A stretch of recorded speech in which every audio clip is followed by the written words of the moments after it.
Good morning.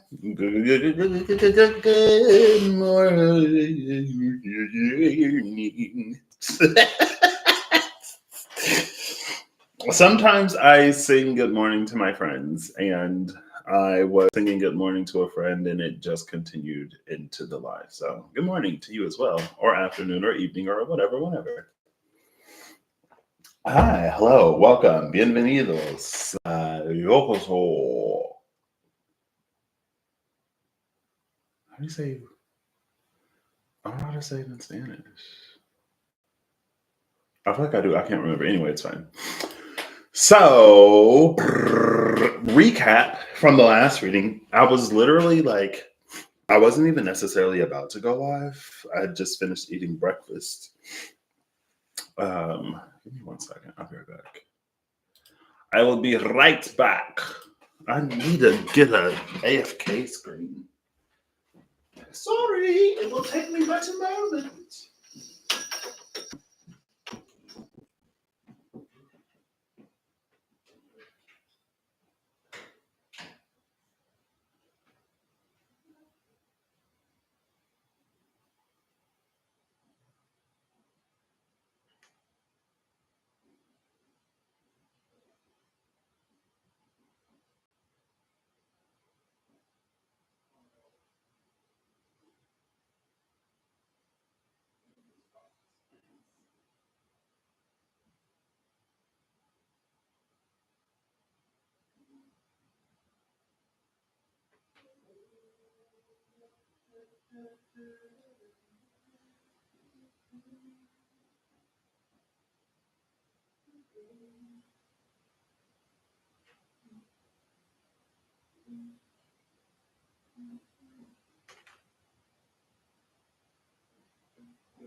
All right, I have returned. Ow! Ooh, I got a little catch in my back or something. My body's like, posture. Don't forget your posture. Because if you don't, you'll be in pain. Anyway, so hi, hello, welcome. So it just dawned on me that there was another little magical synchronicity. Remember how I mean, it's literally in the card. Add 1 mana of any color in your commander's color identity. And I was like, if Wilson the Refined Grizzly goes to the commander tower, it'll be Earth. But with Mazzy, it could be Earth, Fire, or this light, non-aspected energy. And the Fire Diamond literally adds that 1 fire of Mazzy's element. And I was like, it feels like it's a test that's personalized to each individual because it adds the mana from that individual. And then that 1 fire mana in Mazzy's identity is enough to summon that taunting kobold. But I was just like, oh, because the commander tower would take on that 1 fire as well. Cool, that was it. I was like, oh, that fire, that was part of Mazzy's identity. All right. That's the little recap AFK from yesterday. Left on the table. I don't even think I realized this is holographic. I think this is called like a reverse holographic. I don't remember. I think it's a reverse holographic because, or it might be full. because it's like the picture itself isn't holographic, but the card around it is. So usually, like with Displacer Kitten, it's like the whole thing, or it's just the picture. I don't know. Anyway, claw. Where did I put this? Where did I put this? Oh, it fell onto the floor. Enter at your own peril, past the bolted door. So, I think we're just gonna shuffle out, get a quick few cards. I'm gonna go backwards this time, and then this will be over. I said that today feels like Christmas. It looks like it. I was supposed to be headed to the gym, but it is snowing.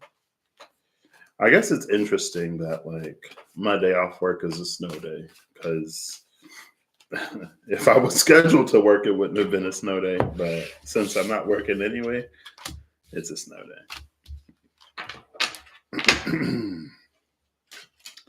Let's get into it, shall we? Let us see what is coming our way. Excuse me. All right. These feel shuffled, and then I just gotta put this one back into the deck. We'll do up to 3 cards, preferably 2. And what I'm gonna do is I'm gonna get 1 Lenormand for each card, and then I'll pull the Gilded Tarot Royale.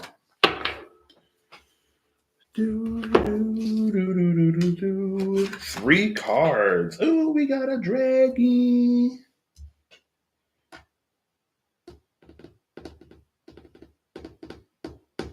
Two of Earth. Here's the first card.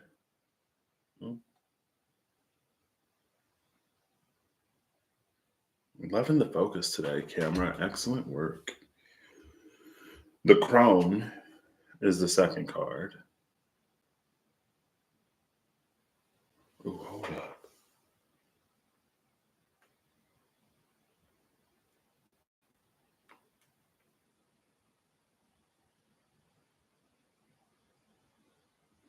Interesting. Because her staff is here, right? But then there's this like little portal in the trees with the eclipse, with an eclipse, and that's a person headed into the eclipse. And then here's a person like emerging from a portal. It's almost giving me, I think it's the 9 of Wands reversed in the reverse side of the 9 of Wands in the vice versa tarot. How there's like a lady at the cave gate.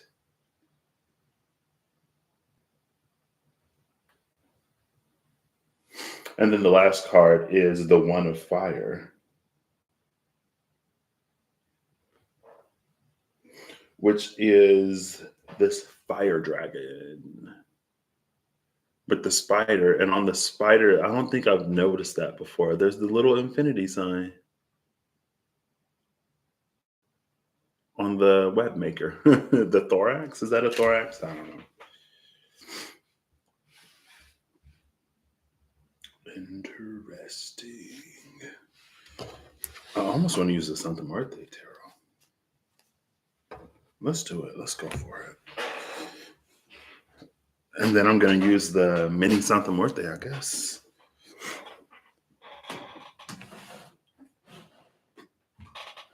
I told y'all about my hastily moved whatever, right? I still haven't. I don't know. I'm kind of surprising myself a little bit, because I was like, oh, I'm going to leave the Christmas stuff up forever. I love Christmas. But now I'm like, Maybe I should take this down. But then I would need something else. I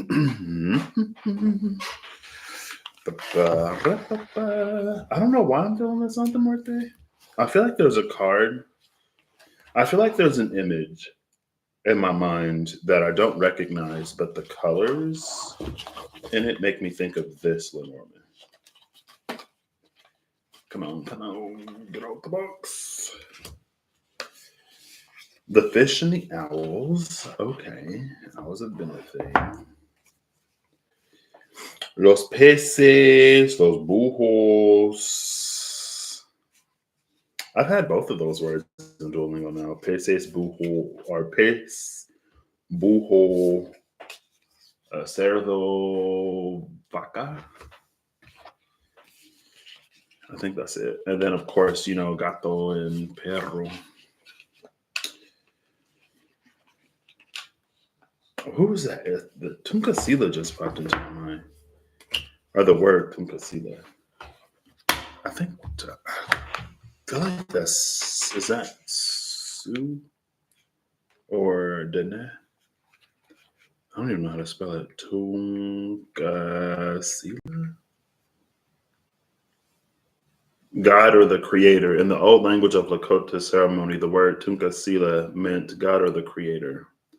Tuncasila literally means very ancient rock/stone. This was the word we used for the creator before the Christian missionaries came. This is from, I feel like it's pretty obvious what it's from. But it's interesting that it means very ancient rock or stone, because Ergrund, I think, means primal earth or something like that. Or the Germanic etymology of the word. Primal ground, bottom, foundation, or cause. Okay, sure, cool. Tuncasila. Now, one thing about this box is that getting the cards out ain't easy.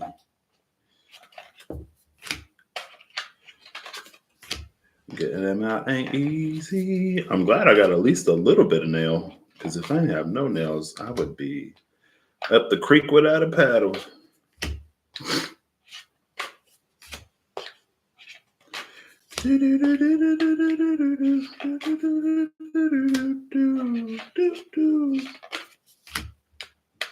Oh, come on. It keeps going. Just when I feel I've gotten the last card, there's one more. I think this one is the last one. Oh, and it was 2. LOL. And it was the last. Nope. This has to be the last one. You have to be the last one. And it isn't. Wow. Bear with me.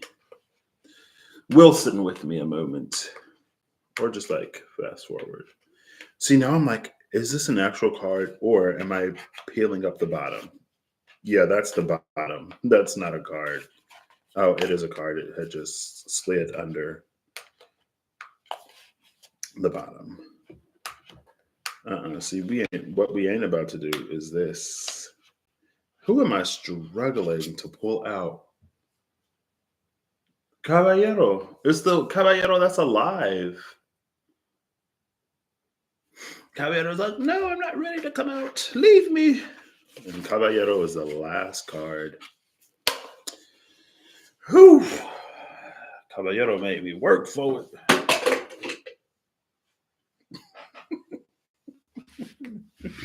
I still need to organize this room. It's been 1 week since you looked at me. There's a tower. Interesting. La Torre.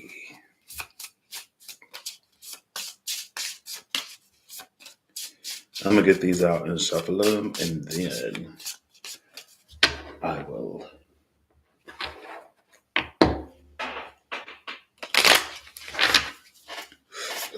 get the cards.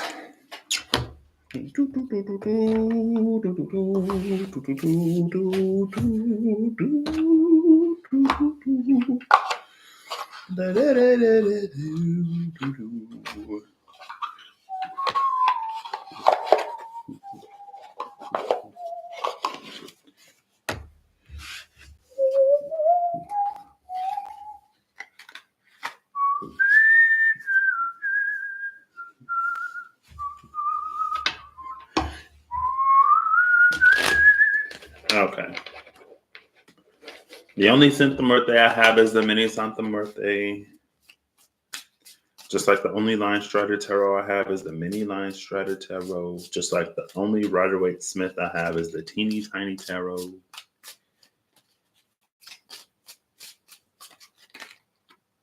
The Five of Swords.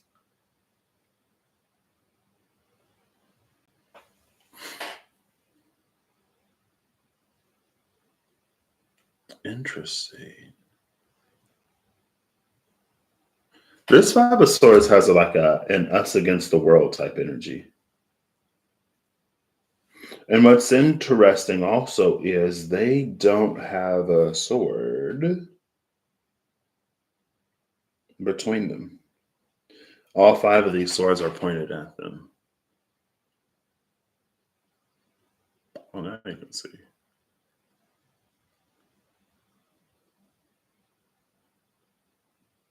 It almost feels like an Eight of Wands energy, though. The Three of Swords is at the bottom of the deck. I kind of love this.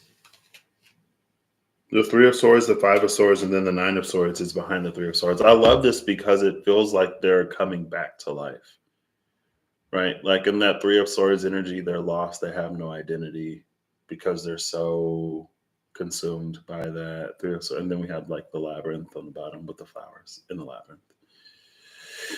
But in the Five of Swords, it's like they're regaining their sense of self. But as they do, and as they try to exit or emerge, they're like faced with all of this external hostility. But it almost gives me like a sobering feeling. Like they got a rehab. Right. Where it's like, okay, I'm not going to cope in the ways that I used to cope. I'm going to go out into the world and I'm going to whatever. And it's like the first, maybe it's good for a minute, but it's like the first time something happens that somebody would cope through and they have to like not go back to the old coping mechanism that had them in rehab in the first place. Or it's how like everything feels more hostile when someone isn't like coping. And it's like it makes sense because before, hey Kirsty, how art thou this morning? You were on my mind for a second. I was like, Kirsty? But it's like it makes sense because if whenever this would happen, you would do whatever, and you're not doing whatever, it's like now you have to sit with the this that's happening. So of course it's like someone would feel it to a degree that they didn't before, because before they didn't allow themselves to feel it fully, at the very least. But sometimes not feeling the feeling makes it worse. You know?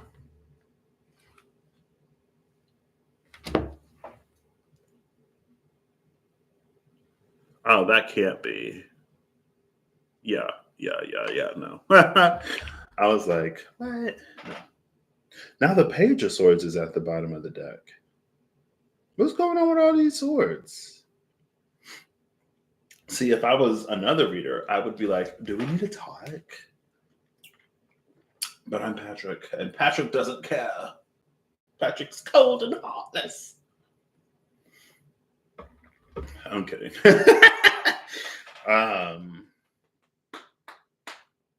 I like the Page of Swords here though because it feels like it's just like it's expanded mind. It's being able to think and see further than before because like someone's actually feeling the feelings because they're not just like coping around them. And so it's like just like it's like, well, it makes sense if it feels heavier than it did before because now you're actually like sitting with and feeling the feelings. But when you get through it, and I did just say like sometimes not feeling the feelings makes them worse or heavier. Sometimes when you feel the feelings, it's like you honor whatever needs to be honored and the feelings subside. Sometimes it depends on the situation, obviously. But it's like after the water sort of recede, after the waves pull back, then you can see what's on the beach. And you can see that sometimes the feelings bring something ashore. And then you're like, oh, I lost that in the middle of the ocean. I thought I'd never see that again. I remember in third grade, I think we went to, it's like a nature park reserve thing. And one of my friends somehow dropped his glasses and they ended up in like the lake or something. And then they like fished them out, or somehow they found the glasses. And it was like they thought they'd be gone forever. But they're like, oh yeah, we found them.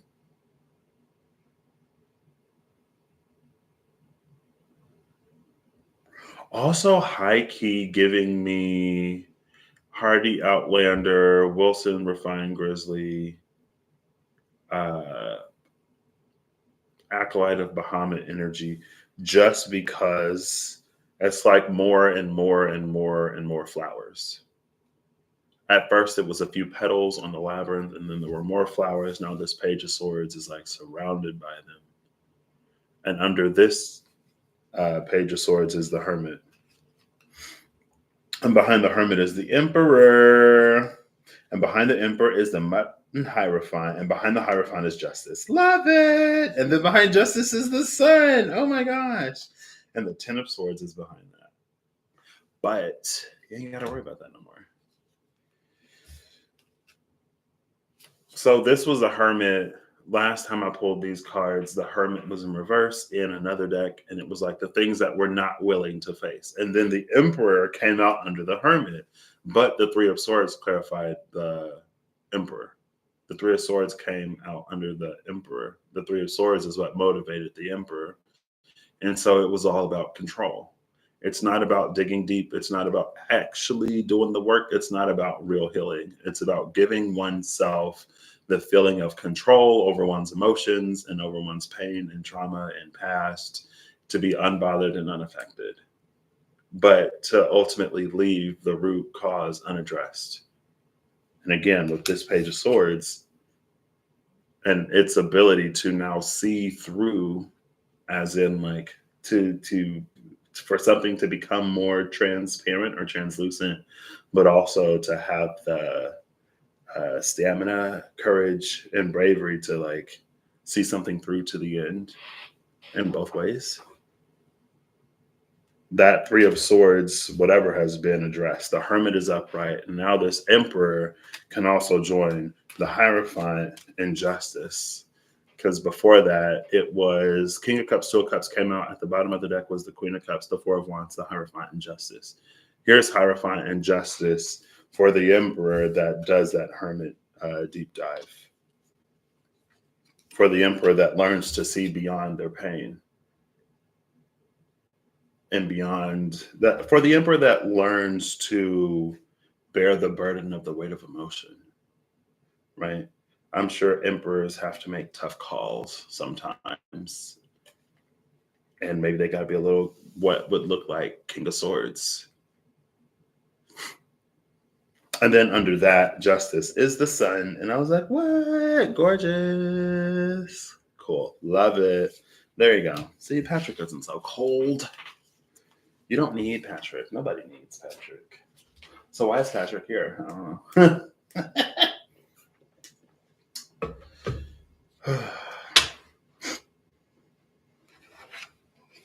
Here to have a good time. You know what else was with that Emperor and the Three of Swords? The Three of Cups. But now this is like a healthy Three of Cups. Oh, look. They came together.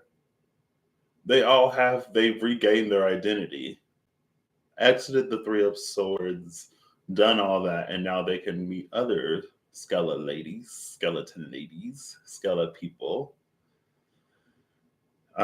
who've done the same.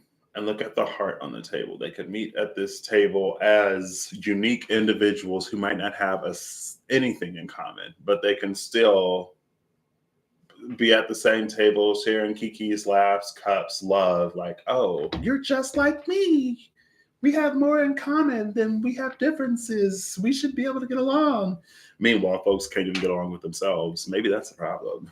Anyway, that wasn't necessary. It's just like that's my least favorite progressive whatever. We have more in common than we do differences. We're all the same. And it's like, why do we have to be the same? It's just so I am such a huge proponent of the ego and like a healthy ego and a sense of self.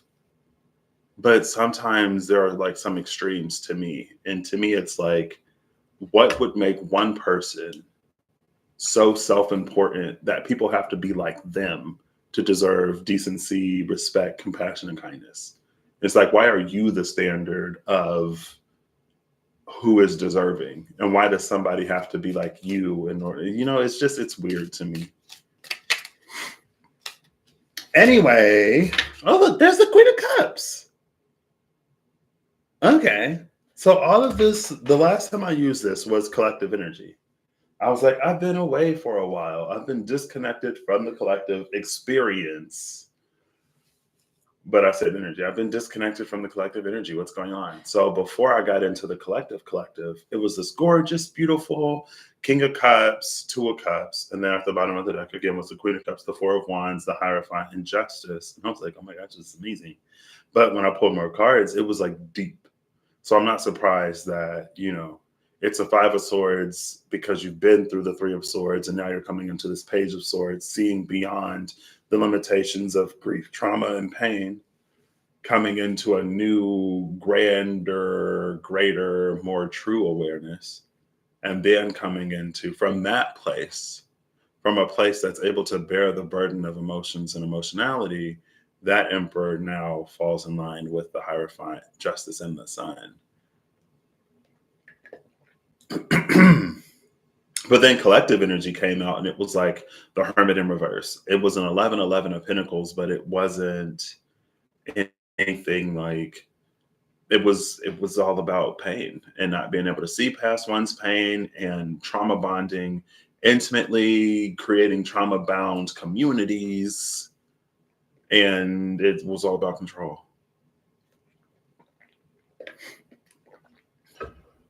And when it's about control, it gives the illusion of healing and the illusion of liberation and the illusion of a lot of stuff. Because when ish gets real, like, where's the substance? The tower should not fall under the presence of the tower. If the tower falls, okay, well,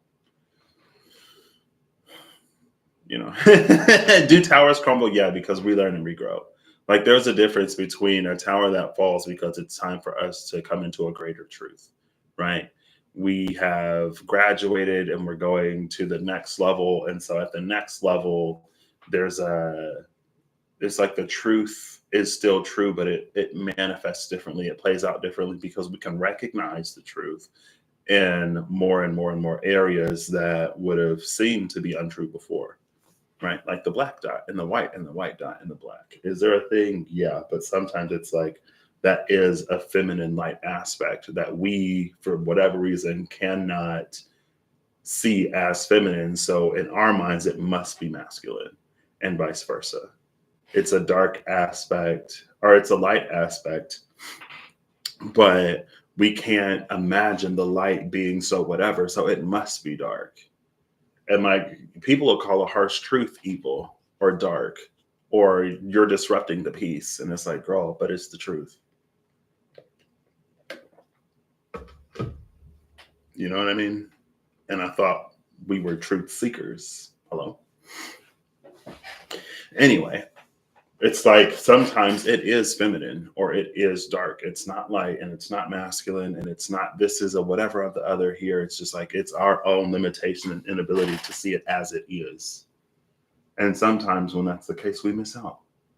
We miss out on getting to see the feminine in all of her radiance and beauty and glory when there are certain aspects that we characterize as masculine and we take away from her, and vice versa with the masculine.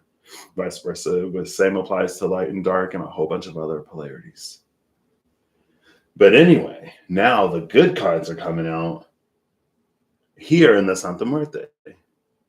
Now we have the Queen of Hearts with that little, it's a flower, but it's giving me fire.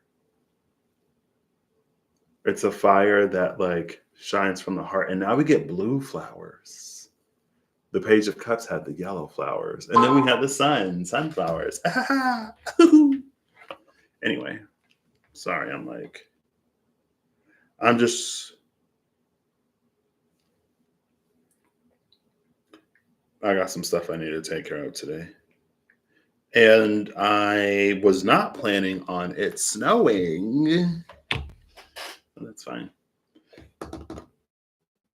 Queen of Cups came out with the bottom of the deck being the Ace of Wands. Ace of Wands, Ace of Fire, Ace of Desire. I'm trying to I don't know. I didn't used to struggle this much. See, with camera magic, I can eclipse the bigger card with the smaller card, but in reality, that is not happening. It's all about perspective. Is the moon bigger than the sun? No. But sometimes the moon can be so close and the sun so far that for a few moments, the moon can completely eclipse the sun.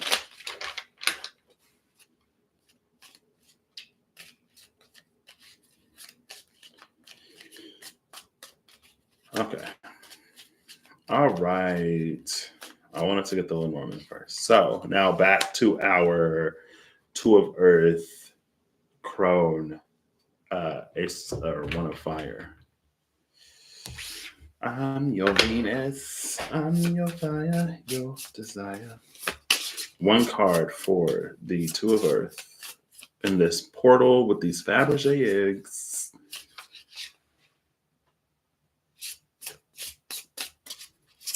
This is interesting, actually. Because eggs hatch. This is giving me... it's interesting because it's like, if you want a new bicycle, if you're manifesting a bicycle, Spirit doesn't bring you a red bike through the portal, but it's like it gives you a kit to build one. It doesn't bring the phoenix, it brings the egg. And then if you take care of the egg, you get the phoenix. It comes in as a seed instead of as a tree. But it's given me that energy of introducing, I guess it's a thing that people used to do back in the day.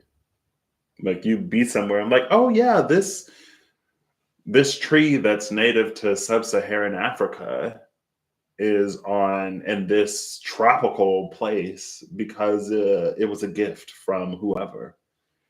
I know there are trees on Purdue's campus. I know there's with the whole in Kew Gardens, I feel like there's a whole bunch of plants that are from other places that's gifted. That was a thing back in the day, apparently. You give somebody seeds of plants that exist in your environment, but not in theirs. And then you plant them and they grow. She's given that kind of energy to me.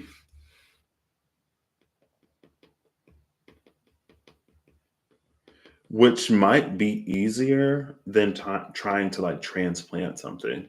Because if you take something that's already grown in one environment, now it has to go through a dramatic shift. It has to go through a dramatic evolution process to adapt to the current environment. And it might just not be able to keep up with all of the changes. But it's like if you bring a seed and you plant it, then as the seed grows, it grows in that environment. So it'll be better suited, even if its natural habitat is another one. Also, we see the heart on her chest. Not that I'm. Well, first I noticed the flower on her navel, solar plexus, and then I noticed the heart on her chest. And I was like, what?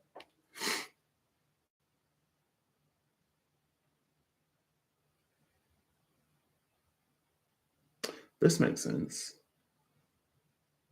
It has roots in the sacral and it grows through. Oh, look, she's got a lettuce bottom. She plant people. A dryad type energy, but it's like it has roots in the sacral, grows through the navel and towards the heart. The heart is almost like the light. The heart is the light that pulls it from the root, but then it's like the crown or the soul star. Sorry, I don't know why I said it like that. And then the crown or the soul star or the greater sun would be the light that pulls it from the heart up. It's like these greater and greater lights that it continues to grow towards, but it's like the crown is too far from the root for it to healthily. It's like it's going to be longer, and the plant's going to have to fight a lot harder to break through the soil when the light is like a billion miles away. Like there are stars that are brighter than our sun in the universe, but they don't provide us any warmth and they don't feed the trees and the leaves. They're too far. Okay, cool. So one Lenormand for the Two of Earth, please. Please. I'm going to give it 2 more shuffles, and then I'll pull the card at the top. I'll cut it too. There we go. Ooh, Los Bujos, number 12. And it's 2 owls. These owls kind of look a little scary. Well, this one is like when you tell somebody to smile, and then like their smile scares you, and you're like, oh, okay, maybe not. I don't know. The other one just looks like, okay, there we go. Now we're focused. Oh, okay. It looks more friendly with it focused. When it was blurry, it looked a little creepy, a little scary, but now it looks more friendly.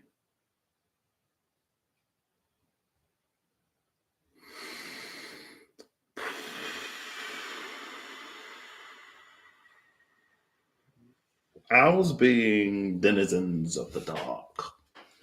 Owls being nocturnal, and her having this energy of bringing something from one environment into another makes sense. Like I can see it being a thing. Also, yesterday in the sage, and we have the crone here. Oh, we had the sage yesterday.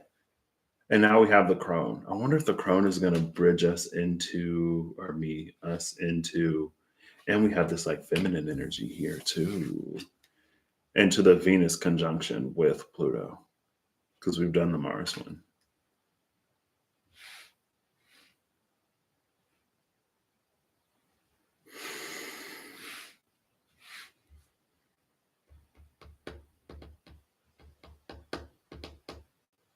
What was I about to say? There's something else. Oh, yeah, because in the Sage there was an owl. On the Ten of Swords and the Witch's Tarot, there's an owl, and the Ten of Swords was behind the moon. And the owl and the Ten of Swords, it feels like it's like watching.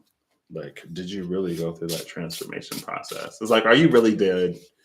Or are you just playing dead? Like, did you really die? Speaking of phoenixes, because you have to die to be reborn if you're a phoenix. If you never die, you're never reborn, and then you're just Firebird 1.0 for forever. But Phoenix has almost infinite potentiality because it can die and be reborn and die and be reborn and not go through the veil of forgetfulness. it can maintain all of that it's learned in all of its iterations. So it gets better and better and better. Like Janet from The Good Place. The more times you reboot Janet, the smarter she becomes, you know, because being a boundless repository of infinite knowledge only does so much.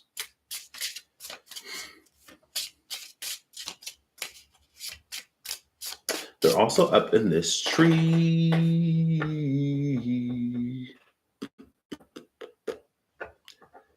Seven of Diamonds. Seven of Pentacles has been coming out. Seven of Pentacles was Mars after. Seven of Pentacles also came out yesterday. Seven of Pentacles was also the scorekeeper. The one with the abacus. And it moves skulls. Like, did you die? Every time you die, it moves a skull over to the other side. Obviously, they're metaphorical deaths. They're ego deaths and spiritual deaths and not literal. But I guess there are some people who have like near-death experiences and then come back completely changed. Not encouraging that. And then we have the Watchers in the trees. Oh, well, that's the Eight of Pentacles. In the Eight of Pentacles in the SKT, especially Revelations, we see the two floating figures that are observing the journeyman perform her eighth work. And it's interesting, the number 8, because it's one beyond the 7. It's like 8 is the true initiation, 7 is the foundation. But the foundation, but that's the thing about foundations, Ergrin, haha, LOL. Primal foundation. That's the thing about a foundation, though. It's like it's not a building. The foundation, the function of a foundation is to support something else. And so when you understand the fundamentals and you have a firm grasp of foundational knowledge, then of course it gives you like a leg up, but it's just the foundation. It's meant to be built upon. This is just what you got to understand to have a shred of an ability to grasp the higher concepts. But it's not the be all end all. It's like, it's basic, it's rudimentary. It's prenatal, like it's so basic, you know what I mean? But at the 8, again, it's like the true initiation, because now you're putting all the fundamentals into play in the practice. Now you're building upon that foundation. And yeah, there are initiations for the 7. Almost giving me the 6 of Wands with the Candlekeep Sage energy. How the Sage had one wand, but it had many embers or motes of light around that wand, around the fire. But in the 6 of Wands, it was the one wand that had the laurel wreath, and then the other 5 wands, they were lit, but they didn't have that mark of completion. And the Candlekeep Sage had many candles, many lights while it was studying. Also, that was in a chalk. No, it's not the Empress. I think it's the Queen of Cups in the Dungeons and Dragons Tarot. It's like sits in this body of water. Yeah, I was on a chalk in the cemetery, a chat walk. And it was like, there are these many different paths that we can take. And when we go down a path, we master something and then we come back. Well, we don't have to come back. We can continue along that path forever. But it was something about when we stay in the middle, instead of us having to venture down these branches to learn these individual things, when we stay in the middle, everything flows into the middle. And we almost sort of like learn it all at once, which could be confusing, but when we're learning it all at once, it builds our understanding in every area or in multiple areas at the same time. So we can learn the interplay as we're learning them, rather than like mastering this and then mastering that and then having to see where they connect, where they align, where they don't, how they play together. How does this, like, rather than it's like a multiple layered house. I was thinking Legos, but you lay bricks. It's like rather than building up like this part and then this part and this part, it builds up the whole thing all at once. Like 3D prints it. It 3D prints the whole thing all at once rather than like build this separate and then build that separate. Build everything separately and then we bring it together and we hope that everything is constructed in the right way to come together seamlessly. It's like we got this part made over here, we got that part made over there. We forgot that that country uses a different set of units. And so now the part is either way too big or way too small because we didn't do the conversion because all of our other manufacturing locations abides by this. We see it all play together at the same time. And there was something about that queen of water, I'm pretty sure. The queen of wisdom, maybe? I think wisdom is water in the Dungeons and Dragons tarot. There was something that opened up. There was like this wall, this sheer rock face. But when enough of the things come together and when she picks up enough of it, there was something that opened up and it revealed a greater path. That greater path is the 8. That greater path is the true initiation. Not that there's a true initiation, but it's just like when we understand the fundamentals, now we get to see how they really play together. Rather than trying to look at everything solely from the fundamentals. Ooh, the Crone's card is face down and it came out on the side. Okay. And then there's one of fire. And again, like, is there going to be some truth to it? Yeah, but we got Wilson, the not refined grizzly. El Oso. Bottom of the deck is the Caballero that was stuck in the box. I kind of like this, though. Especially for this. Our Caballero comes back alive. Which is the ultimate, this would be ascension, I guess. Because everybody else is dead. Everyone else is a skeleton in the Santa Muerte. But it was like in the 3 of Swords, from the 3 of Swords to the 5 of Swords, they were building an identity. They had clothes on. And then even in the 3 of Cups, like they had clothes on, they have an identity. But none of them were alive. Caballero is alive. Even in the Fool card, it's a skeleton that emerges. It's not like flesh and bone.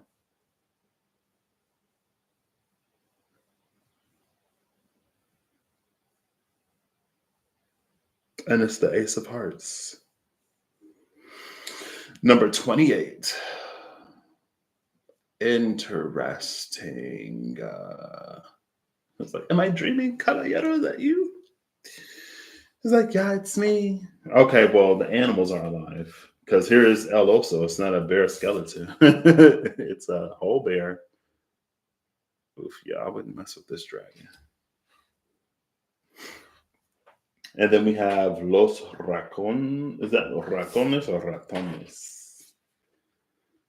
The rats. Maybe it's Ratones. Yeah, that's a T. Then we got the rats. The 7 of clubs and the 10 of clubs. Clarifying. Oh, look, fire. Clubs for fire. We got earth for earth, or we got diamonds for earth, and the 2 of earth and the 7 of diamonds. And then we got clubs or fire for fire, with the 10 of clubs, 7 of clubs under this ace of fire. Now, what lies under the crone is the face down on its side crossroads. Mystery. But yeah, this is Wilson when the hunter gets a little too whatever. Wilson's like, okay, well, I am Wilson, the refined grizzly. I will now remind you that I am still grizzly. You couldn't handle me at my sipping red wine. So now you get me the way that you see me. Because sometimes it's our own perception of things that influence its appearance. Because we can't see beyond. But this is all about seeing beyond. Also, we have the boogles. We have a lot of animals. So what actually came out We have all animals. The owls, the bear, the rats, everything that came out face up is an animal. Interesting. And then we got the caballero that's alive at the bottom of the deck.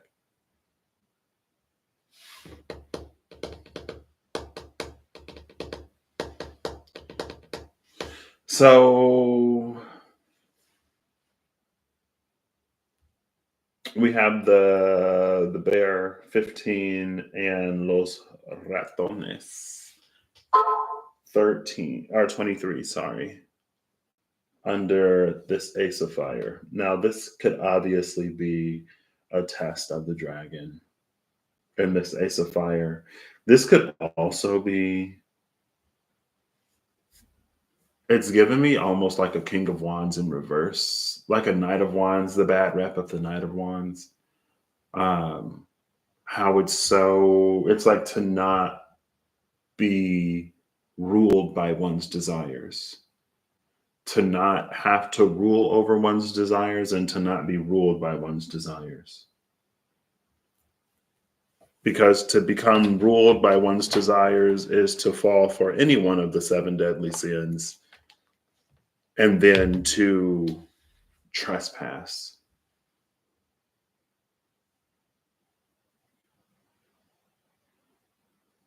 or to do something that a simple apology can't fix.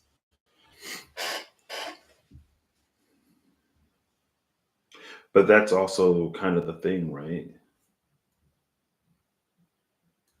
It's like the test comes before the reward, because maybe it's a power that's too great.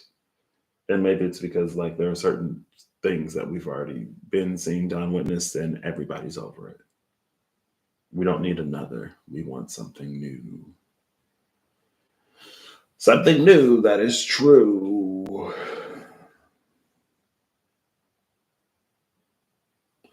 Now the rats, that's the bear. The rats is interesting.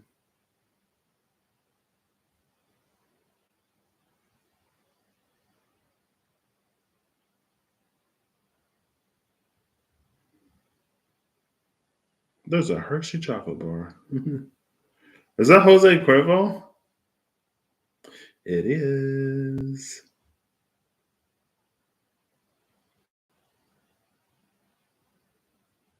I'm looking at the black candle that's burning.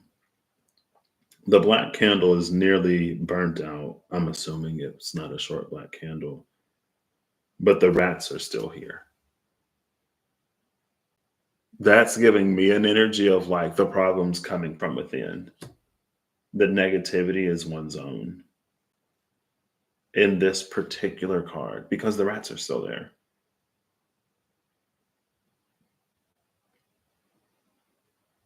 Right? If it were coming from outside, it's just like the candle is working, but the rats are still there. And I don't know if these are like offerings being made to Santa Muerte, but the rats are eating the offerings,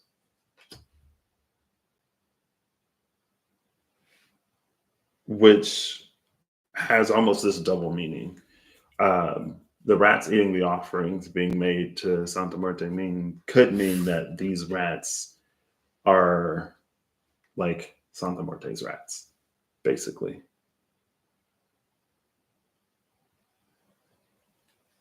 But it could also mean that like it's an offering that's made in vain. It's like not accepted.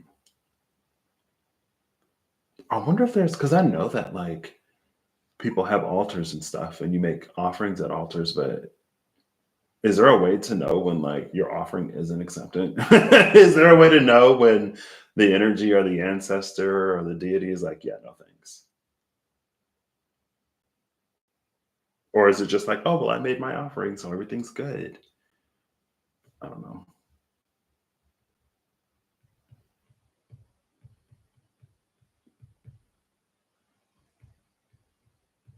This has also given me indulgences, I think. It's also giving me the energy of indulgences, like pay your way into heaven.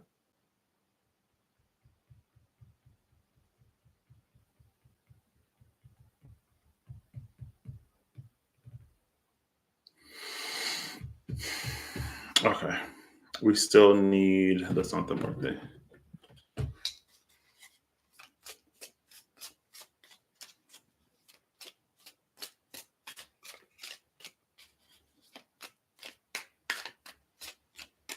And I think like in the when these veins in the vein of the rats being belonging to Santa Muerte, then these could be like it all like it would read us tests.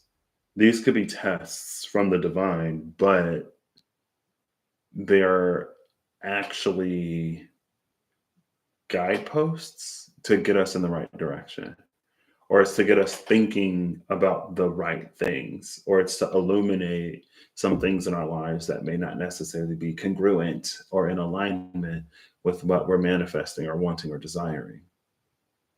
And so it's like it's to bring things to our awareness to help us get in the direction of where we're going.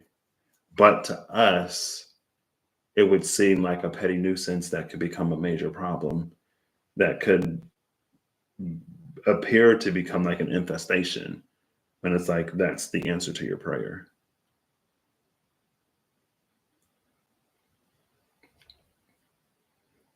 It could be any of those things. Yeah, it could literally be any of those things because it's so broad and because this is general and because a petition is a petition. Now, if I knew who I was talking to, I would obviously know like which vein to go on. But again, it's almost giving me the command tower or whatever, the tests that like our tests that are tailor made for us because there are things like there's a path that is our path. There's a life that is our life. There's a way of being that is our way of being. There are talents, gifts, skills, and abilities that are our talents, gifts, skills, and abilities. And there's a way for us to use them however we're going to use them. And so maybe at a certain point, there's like a everyone takes this test, the one size fits all four of cups at the bottom of the Santa Muerte. Maybe at a certain point, there's like a one size fits all. But beyond that, when you specialize or when you carve your own path and when you walk the divine down your own path, then of course it gets more personalized to you. Because there are going to be things that you say, do, gift, talent, skills, and abilities that you possess or use in a way that's different from other people. And so it's not surprising if it's going to be different.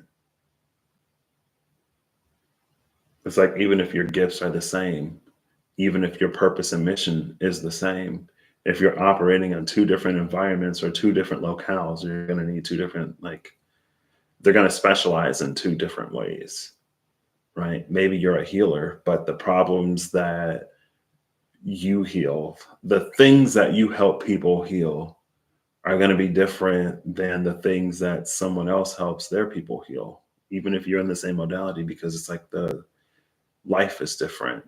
The culture is different. The environment is different. Habits and patterns in the past could be different. This is like is different, right? Even if you're in the same environment, the people who are drawn to you may be different than the people who are drawn to someone else. Because maybe your specialization again is different than someone else's, or maybe you operate in a way that's different, that is more aligned to what whoever needs. And so if they're not completely the same, it's like, yeah, they're not supposed to be, type energy. So los bujos that come down under this two of earth, what's that? Dos de terrea? I don't know. I feel like I should know how to say earth in Spanish, but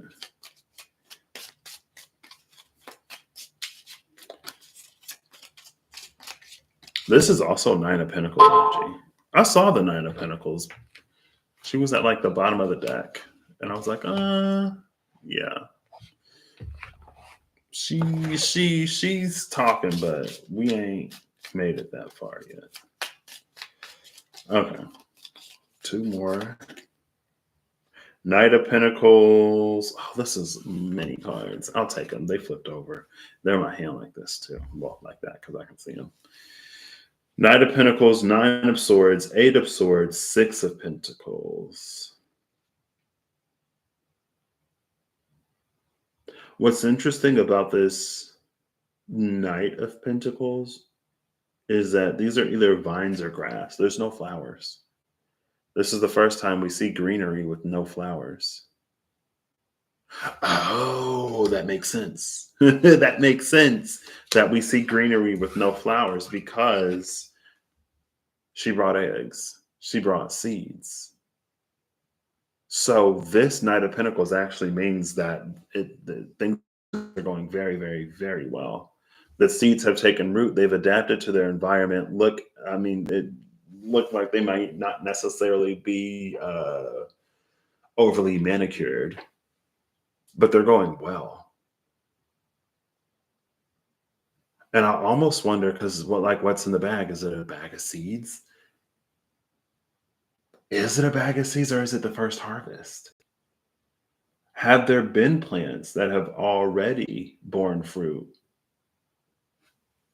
And that's what's in the bag of the Knight of Pentacles. And we just see the ones that haven't yet. Or maybe it's like that's the first generation, the first harvest, but this is the second generation. This is the growth of the next season.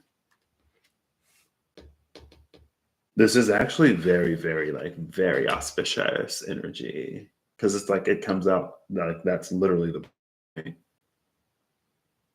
They've adapted to this new environment. Now, the next card, the next two cards, it's in the Eight of Swords. The Nine of Swords and the Eight of Swords today is reading like the Nine of Swords is reading like throwing the book away. Or it's like it's closing the book. And it's interesting. We just saw the Four of Cups at the bottom of the deck. The Four of Cups in the Gilded Tarot Reverie was like reading the book while the Divine brought in or flashed that Ace of Cups. The cutest thing that the Four of Cups almost saw. But this is like it's closing the book. And it's closing the book because this is a different environment. The Knight of Pentacles learns by doing. The Knight of Pentacles plants the seeds and helps the plants adapt to their environment. The Knight of Pentacles doesn't change the environment to match the one that these seeds just came from.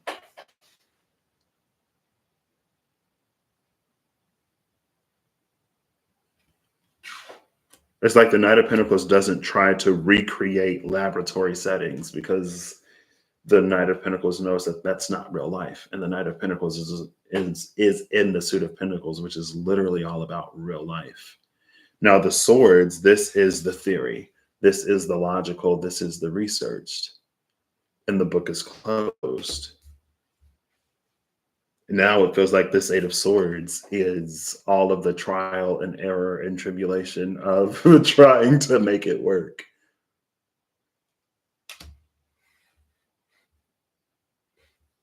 But it's like in actually investing, it's just like a person or like a child. When you actually invest in the person in front of you, or when you invest in the child that's in front of you, and you give them the care and nurture and attention that they need rather than going off of, well, this is what blah, blah, blah, blah, blah, blah, blah. And it's like, okay, but like, that's not me. You know what I mean? I am not a product of your past. I am your manifested future. Potentially. That's when this Eight of Swords comes in and it's like, well, I don't know what to do. I've never been in the situation. I don't know what to do. I don't know what to say. And it's like, it's okay. Because you're learning the person, you're learning the individual. And when you invest that time and energy, it doesn't return void. Again, it's very much so growing. It's the first card that we've seen that's all sticks and stems and twigs, no fruits, berries, or flowers. But again, like we literally just got the seeds, right? Like in the life cycle of the plant, plants typically grow before they just produce flowers and start fruiting, right? You don't get like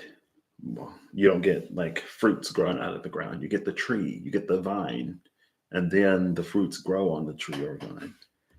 And then it's like because this Knight of Pentacles ditches the book and sits with this energy through the storm. Because the Knight of Pentacles invests that time, energy, and effort, the investment is paid out with the Six of Pentacles.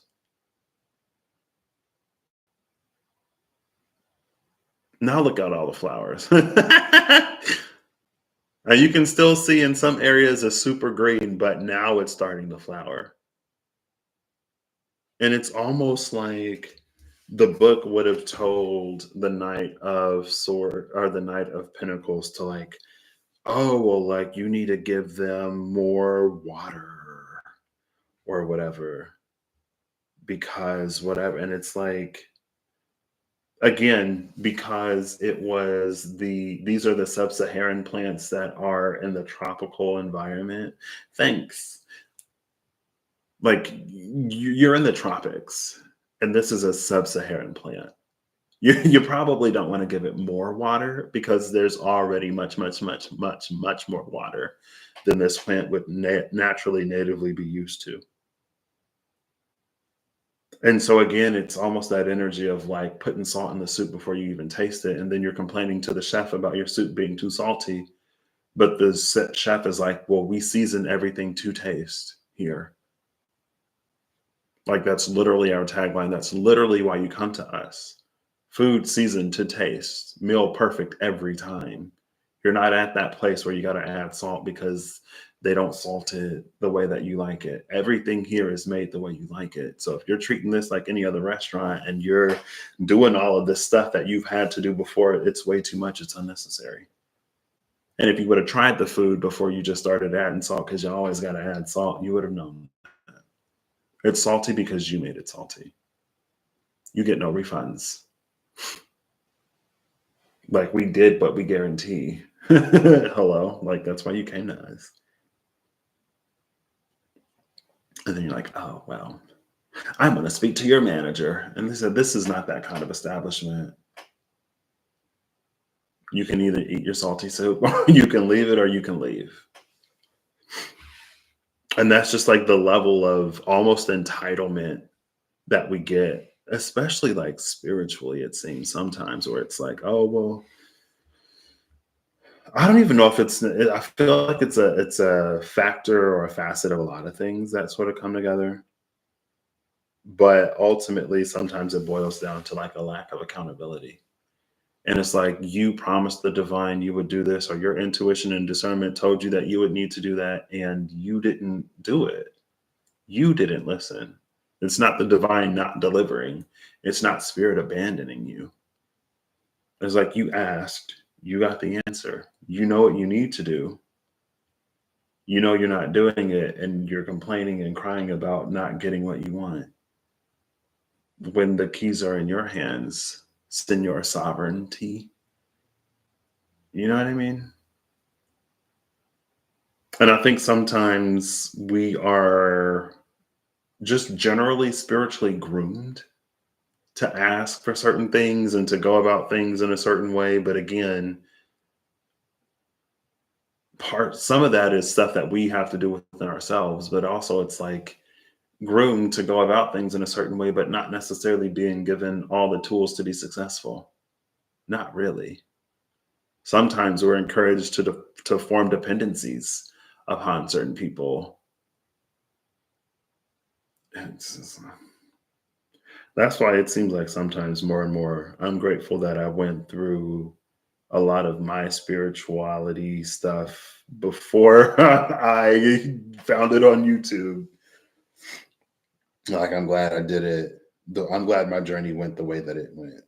Even though I was starving, and even though I didn't know how I was going to pay my rent, and even though I almost got evicted, at the end, it was May, and my deposit covered June and July. And I'm like, I start work this month. Like, I'm gonna have the money.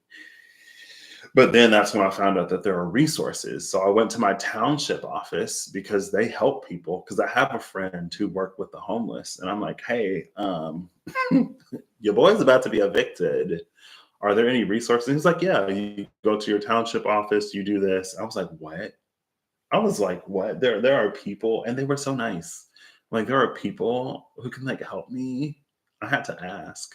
I'm glad I knew who to ask. And I had literally met him. I met him. We started talking in April, met in May. Was that the same? Yeah, he wasn't even on campus at that time. Wow, that's wild. Hold up. Yeah. We started talking in April, met in May, formed a deep friendship over like the few months. Then I was like, hey, like you did this like in town, right? And he was like, yeah. I was like, is there anybody that can help me? And he was like, yeah, go to your township office. And I did, and they helped me. And then my mom helped with the rest. And then when I got paid, I paid her back. And I was like, oh my gosh. Anyway, it was worth it. I knew that it was worth it at the time. More and more it seems. Because again, and it's like at a certain point, it's like you can tell somebody, you can have the manual for how to change a tire or for how to build a desk. But the manual doesn't change the tire for you and it doesn't build the desk for you. Like you still got to do the work, right? Knowing is half the battle, but you still got the other half of the battle. And 50% is failing. Faith without works is dead. You know what I mean? Type energy. Like it still requires something of us sometimes. When it does, it does. When it doesn't, it doesn't. Take it as it resonates. But this is the return. This is the give back. The Six of Pentacles is literally reciprocity. For the time put in, it's given back.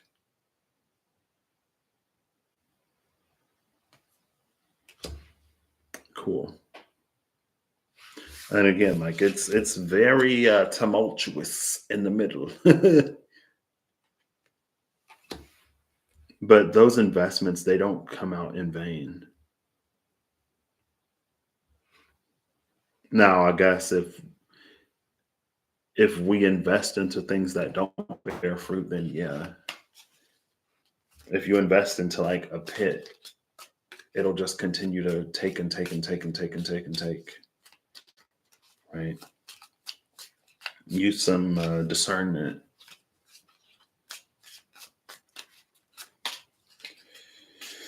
All right, so Ace of Fire, 10 of Wands, 7 of Wands.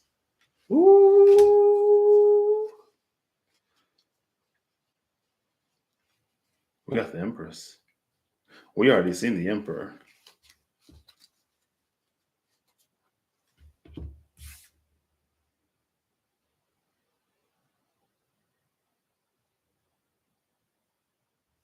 Here is the Mother. The crone is already on the deck, but I'm looking at her staff.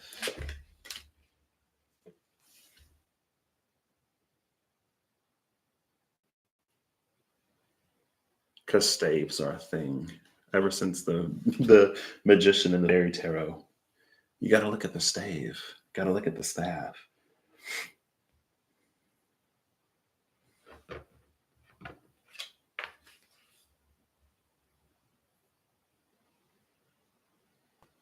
This feels like a blessing, honestly.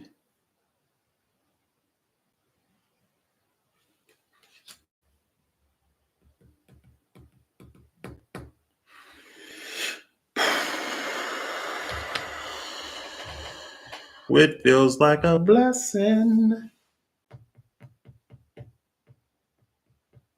This is a return. It's almost like the seeds were an investment.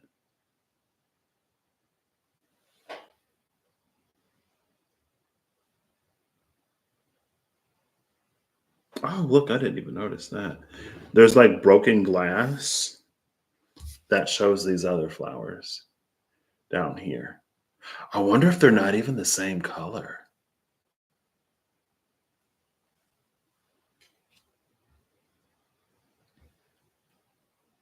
Because it's like the book would tell us that we're doing it wrong. And the flowers, they end up being red. The Empress has yellow flowers. I'm looking at the colors of the flowers. I've been looking at the colors of the flowers. I mentioned it. But it's almost giving me like the color of the flower is determined by the nutrients in the soil type of thing. And so if the color is different, it's just like it's different nutrients. The color is going to be different. The environment is different. They're not going to be the same color.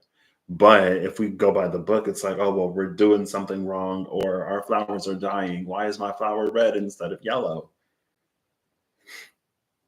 And if we don't even know, it's almost that like call it by name energy from yesterday. If we don't even know the flower that we're looking for, right? It's like the person who's watering their cactus because somebody told them that it was a different plant. And they're like, I'm tending to it, I'm caring for it like I'm supposed to, and it's dying. And then either somebody else with a little bit more knowledge and information, or the algorithm, or the divine working through the algorithm just brings you like, what's the word for cactuses? There's a word for them. I forget what it is, but it's like cacti. And you click on it because, why not? And then you're scrolling and you see a picture of your plant and you're like, oh, well, maybe that's why it's dying and why I can't water it enough because I'm drowning it. The metaphor is loose, okay? Because it's like, well, when do you adapt the environment and when does the plant adapt to the environment? When do you change this and when do you change that? Use your own intuition, guidance, discernment, knowledge, and wisdom. Because not everything is necessarily always one or the other. Sometimes you give, sometimes you take, sometimes you let the pauses be pauses. And sometimes you count your losses and you chalk it up to the game. There are three apples that aren't even touched by the rodents. There's plenty of money still on the table. There's plenty of drink left in the cup. It's like the losses are negligible, especially from a certain vantage point. But greed will have us not giving anything to anybody. It's like I know that's garbage, but that's my garbage. It's like when like people throw away perfectly good product or perfectly good food and someone comes and takes it and like you're stealing our garbage, you're stealing what's discarded. I don't care if you're starving, you're breaking the law. Now why was it thrown away? Could it have been a health or safety concern? Sure, but sometimes it's like greed. Anyway, there's something about this empress. It's like the Knight of Pentacles puts in its investment. The Empress sees that maybe this is a notoriously hard to grow plant. The Empress sees because that's also what like plants like people, some people, not always. And it depends. Like sometimes we're quick and fast friends with somebody. Sometimes it's slow getting to know somebody. Sometimes we think somebody's going to be one way and then they're not. But it's like plants, like people, the more you put into them, the more you put into them, the more you put into it, the plant, the people, the person, not that a person isn't it, the more it shows. So the Empress can see the character of this Knight of Pentacles by the fruits of their labor. And it's like it catches the attention of this Empress, and then in all of her fertility, fecundity, virility, she blesses. It's almost like on the low. Like she's got her fan up and she's like, She's like, yeah, just gonna. She blesses the Knight of Pentacles, so his harvest is even more so. She like the Knight of Pentacles is recognized. That's the divine that comes in. That's like, oh wow. So I see we got a new Job on our hands. Okay, all right. You'll be rewarded. The work doesn't return in vain. The investments don't return in vain. And it's earth. Earth is an element of multiplicity.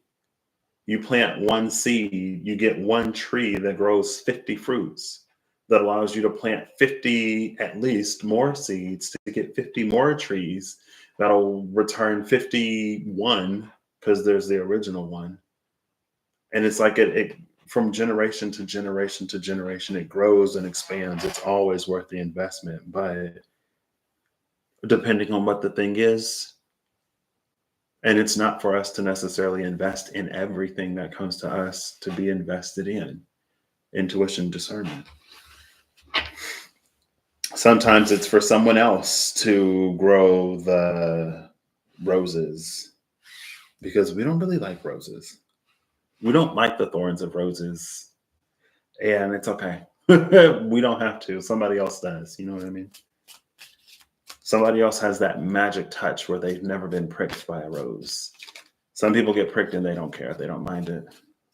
Some people like, I got pricked once and that's enough for me. Never again. It's like, okay, well, you can grow the tulips. I don't think they have thorns. The pansies, the peonies, the begonias. I tried to think of more pea plants. The peas. But I couldn't. All right, Crone. You've been silent this whole reading. What say thee? What saith the crone? I do it. Two more. One more. And we cut it. And we're going to pull from the bottom of the deck and the top of the deck. Ooh. Okay. Oh, snap. Bottom of the deck is the Ace of Pentacles.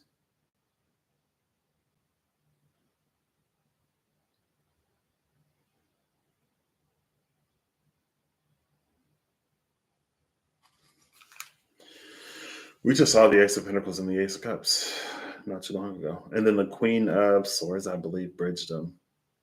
But again, because the reading is different, this is a completely different connotation. Because I think before I was like, there's no like flowers, there's no fruit. No, it was before it was like this is the Ace of Pentacles. This is overflowing abundance, and you can count the number of pentacles on this card. But now it's this greenery. Because that means something is like really growing. This is almost a terraforming energy. Now, whenever you introduce a new species to an environment, sometimes they become invasive. Sometimes they grow so well.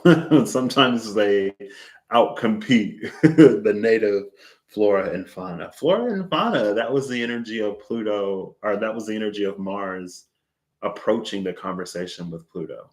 It was the animals and stones. And then it was what? Like herbs? It was herbs and ores. And then it was animals and the voice of waters. But yeah, it's just like it's growing well, like like overgrown. And again, there's something here about the Knight of Pentacles it's not overly manicured. I was almost leaning to say that it's not manicured at all, but I don't know if it's supposed to be. I don't know what kind of plant this is. And maybe that's why sword energy is not it. Maybe that's why the book is closed. It's like, we are not going to cut it. We're not going to overly manicure this. We don't even know what it's supposed to be. We don't even know how it's supposed to grow. So how are we supposed to, for aesthetics? Well, what if the aesthetic, what we think of as aesthetically pleasing is harmful to the plant? What if something that's aesthetically, oh, look, and then the Hermit is under the Ace of Pentacles again. And the Four of Cups is under the Hermit.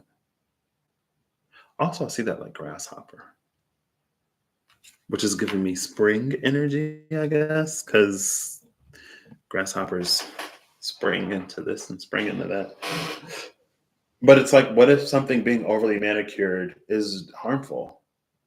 It's like the fruiting branches or the fruiting buds. That's what we keep cutting off because it has to look aesthetically pleasing, keeping up with appearances. Now, what came out under the chrome is the Hanged Man,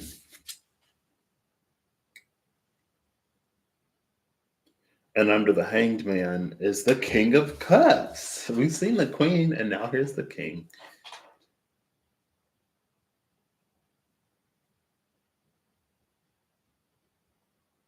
This is almost like a liquid courage type energy. Like the Hanged Man is just like watching in the back. See, like the head separated from the body, thinking, thinking, thinking, not necessarily doing or saying. But then it's like, I'm gonna do it. Liquid courage. Let's go. I'm gonna be vulnerable. Now we get blue flowers. I think the Queen of Cups might have had blue flowers. I'm pretty sure she did.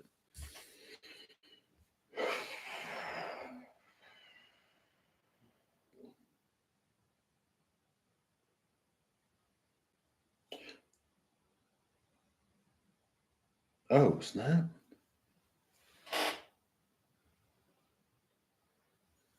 This Hanged Man is interesting. Because of that, it has a third eye socket and it has like a sun sort of around it. Now, hopefully, that's not somebody who went splat, but mind blown, literally. Oof, obviously not. Obviously not literal. But it's interesting that there's a socket for the third eye here because that's anatomical. This isn't a gland in your body that's in your, it's like in the skull. The very anatomy of this hangman accommodates for that third eye.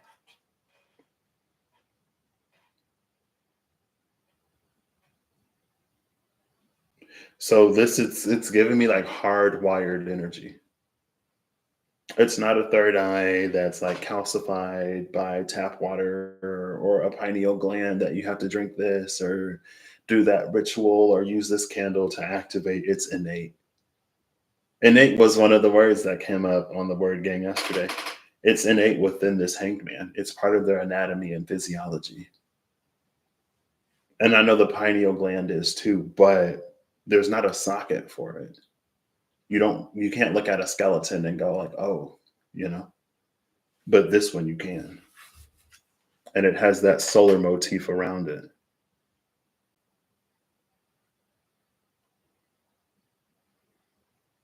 Interesting.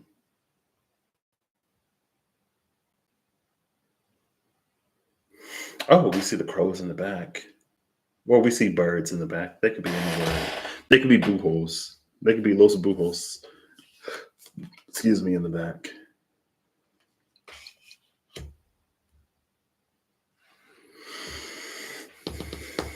And then the King of Cups.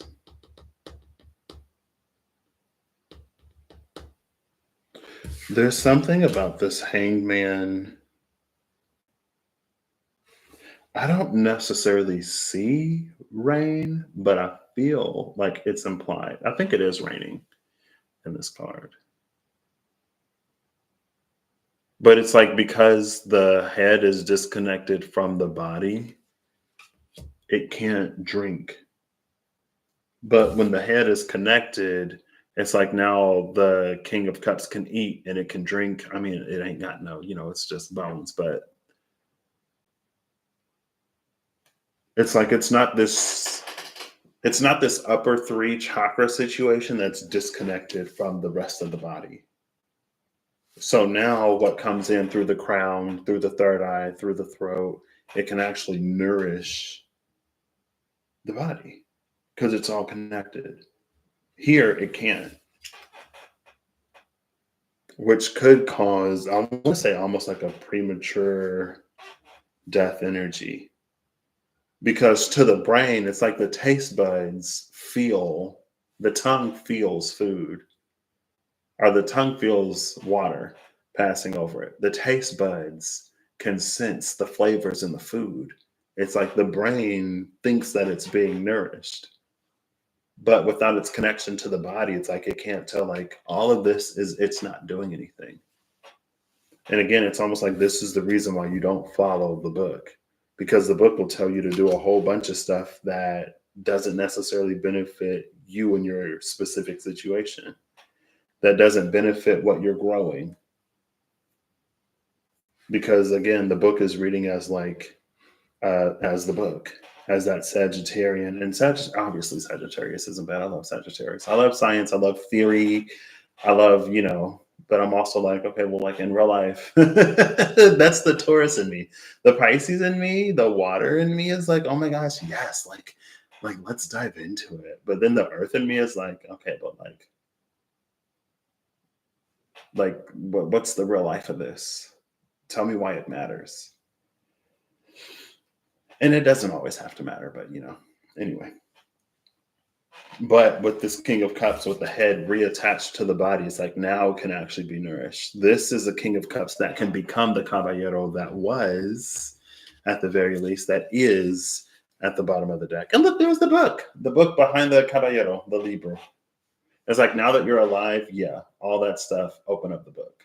But if you're a skeleton, you don't, like, the same things don't provide nourishment. But there's something about these being connected now that this caballero can be like nourished, can return to life.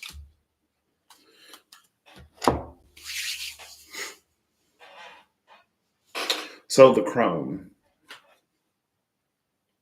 Senora, on her side, the woman, she came out on the side. There she is, with her candle, with the scales of justice. Interesting, especially since we got this Empress over here. Oh, but also like it's the crone. So, duh.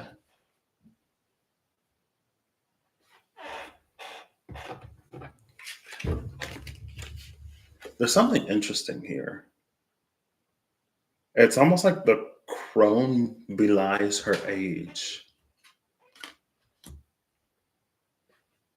There's something about the crone that would, it's almost like she's camouflaged in some way.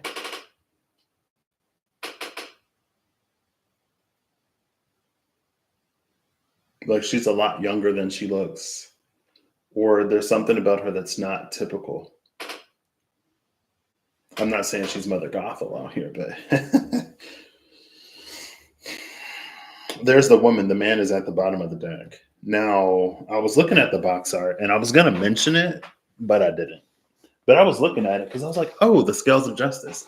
And justice did just come out behind the Hierophant.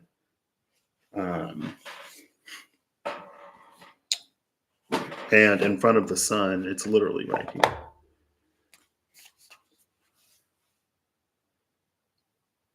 We see the Senora and the Caballero, but we didn't get this Caballero. We didn't get the one that's dead. The one at the bottom of the deck is the one that's alive.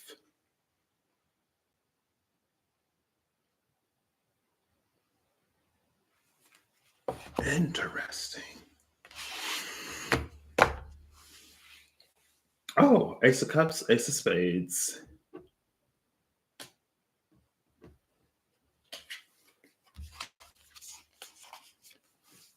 Oh, the Libro is 10 of diamonds. Oh, Libro.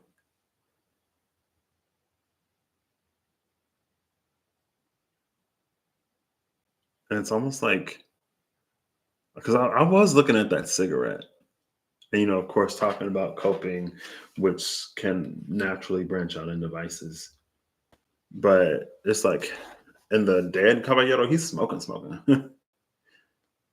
Smoking and drinking.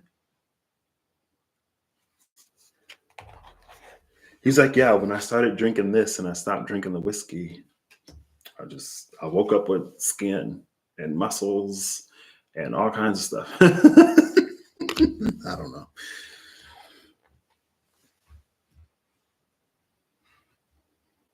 It's interesting though that this Empress over here was blessing this Knight of Pentacles over here. And then in the middle, who was face down this whole time is Senora, the woman, with the scales.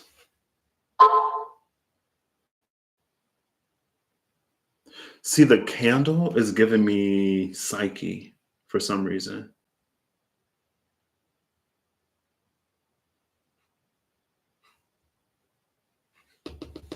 I mean, maybe I know she met Cupid at night. I can't remember if she had a candle and she tried to see him because her sisters, or somebody was like, "You've never even seen his face. How can you love him?" Girl, don't listen to them. They almost got you messed up. Cupid was like, "You cannot look at me as I am. I am beyond your ability to whatever. Don't listen to them. Believe in our love." And ultimately, she did. And then she got deified. She became a deity so that she could be with Cupid. Now, why is this? That's what the candle is giving me. Oh, she's also giving me hanged woman energy, but she's not hanging upside down. The hanged man has to hang upside down to get this same sort of, there's a word for it, but to get that. But she's got the even scales in this light, the candle. And maybe it's just like her enlightenment process isn't the same as Caballero's enlightenment process. Because again, the hanged man has to hang upside down to do that. She's balancing out the scales. So maybe she's coming from like a Queen of Swords in reverse type energy to like maybe a Queen of Swords upright. Queen of Swords in reverse being the one who's overly attached to um, the past in a way that is it's like there are patterns and behaviors that made sense for the time because the situation was different. Now, if the situation is the same, the situation is the same. Use your intuition, discernment. But when her energy comes up, it's like this would be a scenario where things have changed. And for the Queen of Swords to treat things now as they were in the past is for her to ultimately work against herself and to keep herself bound to a life that she worked so hard to get out of. She was progressive. She was ahead of her time. The times, at least in some ways, have caught up. So now she can like relax. She doesn't have to be so whatever. Like she has the respect that she fought so hard for, and she's not going to lose it if she softens up because her environment is different. She's seen now where she had to fight to be seen before.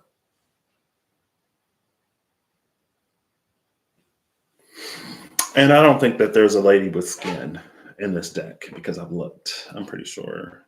And I don't think these have pictures. Oh, I take it back. They do. We'll see. We'll see real quick. There's the man that's alive. And then here's the man that's a skeleton. And here's the woman that's a skeleton. And here's the other woman. Oh, there is a live woman. What? Kinda, mostly.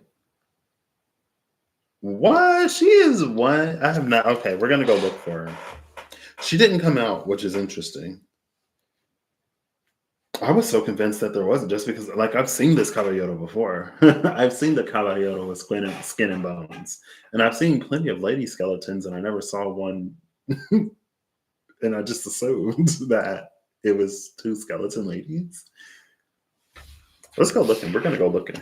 See, but I said, okay, because I said something about this crone doesn't appear.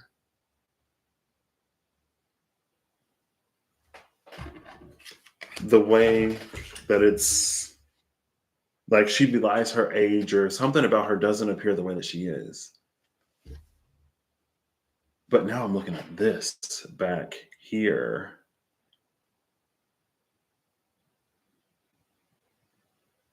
As if this is the lady energy that's gathered all she needs to go through that eclipse portal and to be born again,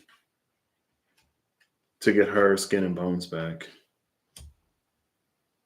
And so we saw her in the Queen of.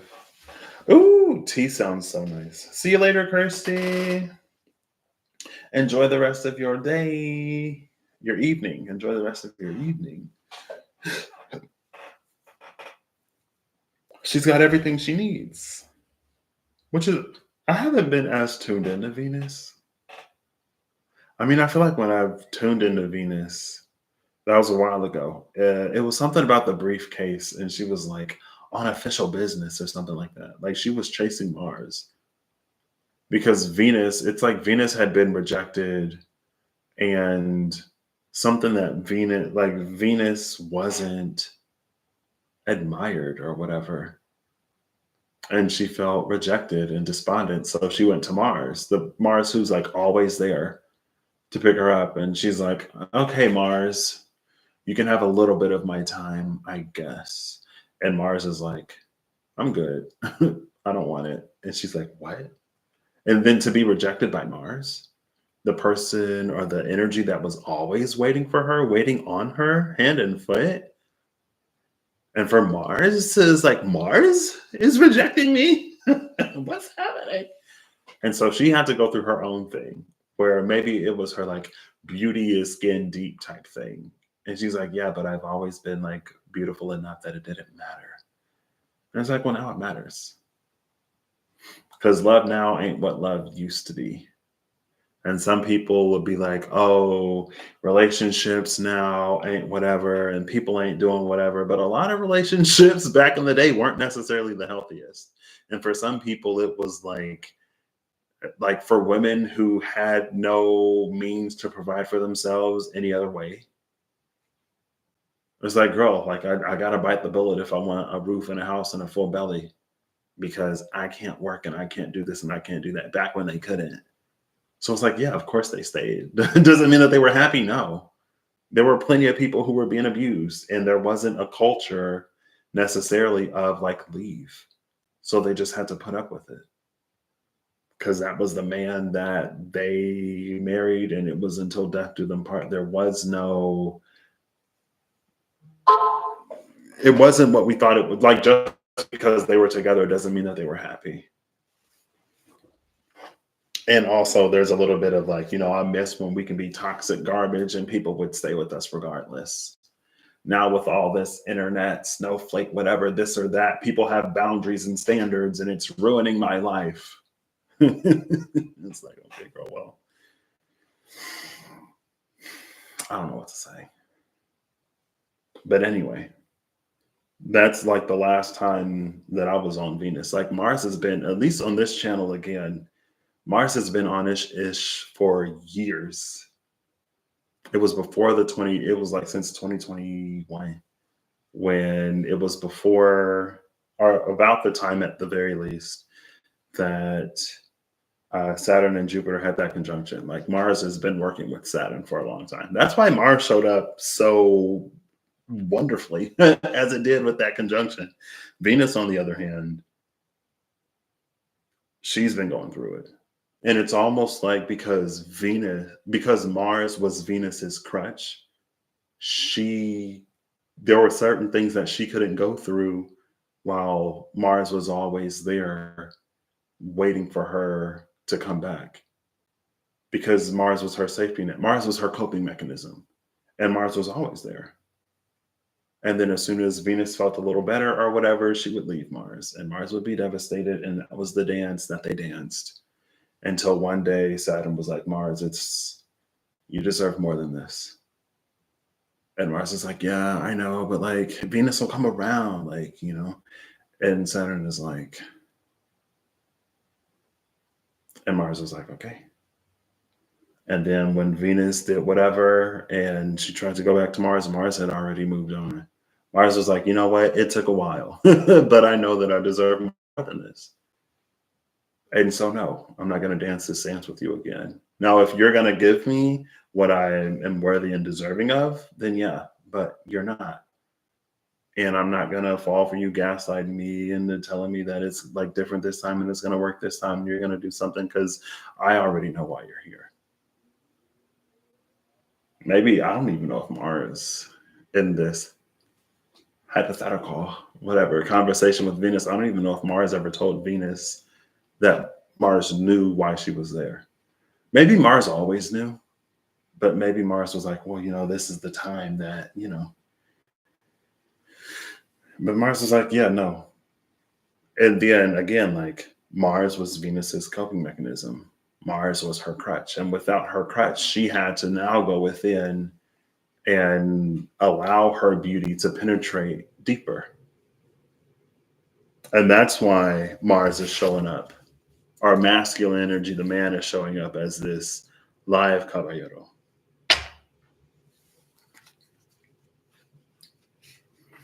Now let's go see. Let's see this lady I ain't never seen before. What if I didn't even have the card? Wouldn't that be wild? Oh, here she is. We have El Arbol, the tree, the Seven of Hearts, and the Ace of Clubs. El Anillo, the ring. I'm pretty sure that's the ring. Casa Cariño. Casa Cariño. Now, what's interesting about the woman is even though she's got skin and bones, it's like I don't know if her head is still a skeleton or if that's a mask. It may just be painted. I think it's painted. Yeah, it's painted because you can see her chest. We're all about the chest today, apparently. You can see that it's paint. It's makeup. So she is alive. But see, even now, she's like, it's like, well, why can't you just be alive? You know what I mean? And then the letter was behind the ring. The letter is behind the ring where we have the whole book. Oh, look, there's the dead caballero. The dog and the heart. Oof.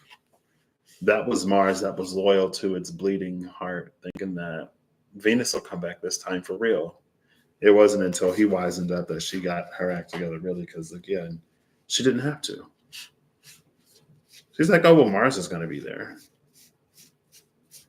It's like, fine. I need to pick me up. I need to feel better about myself.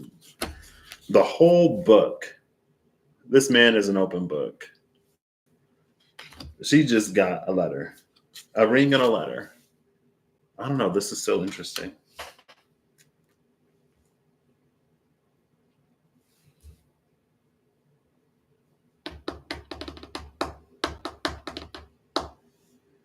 And again, it's interesting. I mean, I guess to me, it's not super, super surprising that feminine energy is coming out as the one that's not, because with a certain narrative that was so rampant and so popular, there were all of these awakened feminine, divine feminine energies and these masculine energies that were out doing this and doing that and not doing their work. But it's like the feminine was so concerned with the work that the masculine wasn't doing sometimes that she stopped doing her own work.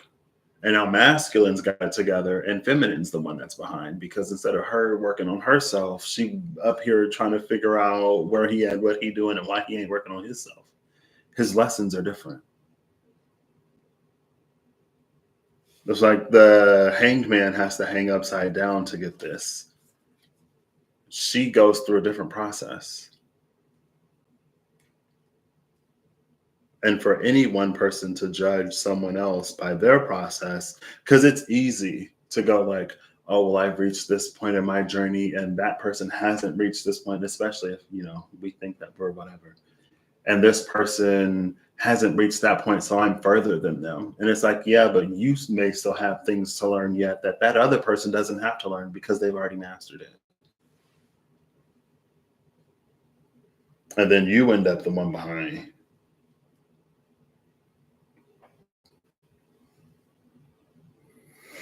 But anyway, Because again, it's like, why is she painted like she's not? Maybe she isn't. Maybe she's still coming to life. And these the upper three of the hanged man that were separate, it's like hers is still separate.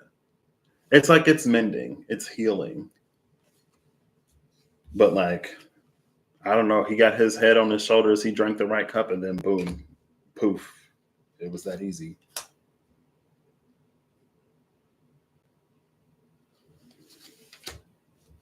And we don't even necessarily have to apply that to a specific person in a specific journey. We can apply that to the world. I'm so ascended and I've done this and I've done that, and the world is whatever. I've outgrown the world. I've out ascended the 3D and blah, blah, blah. And it's like, okay, well, what about all the stuff that you're not doing?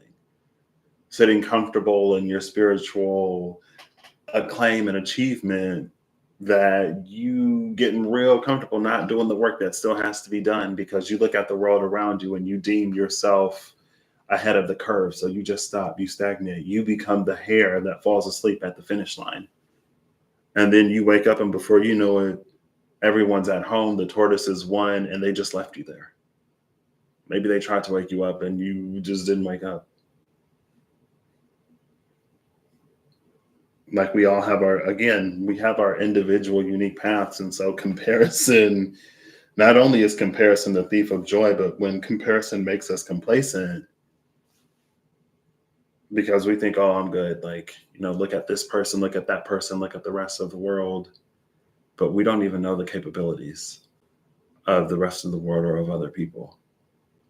The person who hasn't mastered whatever we think we've mastered, that could literally be their last lesson. But for you, your lesson plan may be different. And you're like, oh, well, that was one of the first things that I learned. And so if they're just now, or if they're still working to master that, then they got a long way to go. And little do you know, on their lesson plan, that's it. After they finish that, they're graduating. And now Venus is going to be the one that's left despondent. Venus is used to throwing Mars away when she's done, and Mars is like, you know what? No, I'm good. Caballero got a whole book. The lady is coming out in face paint with a ring and a letter. Caballero, if this Caballero is smart, it's like, I've got a whole book, open book. You're giving me a letter, and I still can't even see your face. And you're asking me to commit. This tree is in the graveyard, by the way. What does that mean? I don't know.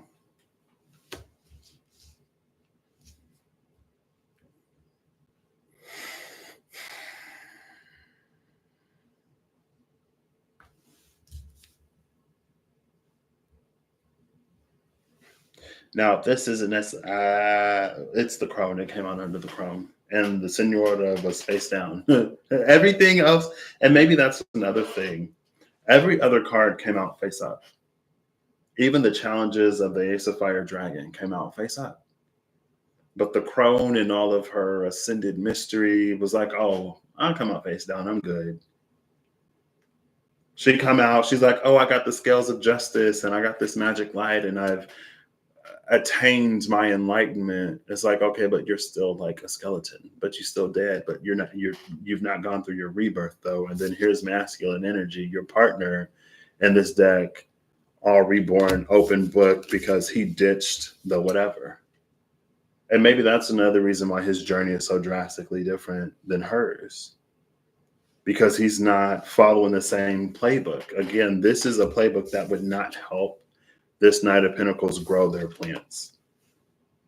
And so it's almost like the Knight of Pentacles actually did it on hard mode. Like, she thinks she's doing it on hard mode. She's got a book, she's got resources, she's got all this information. He's just out there Geminiing it. She's Sagittariusing it. He's Geminiing it to these Sagittarian realizations because he's present enough.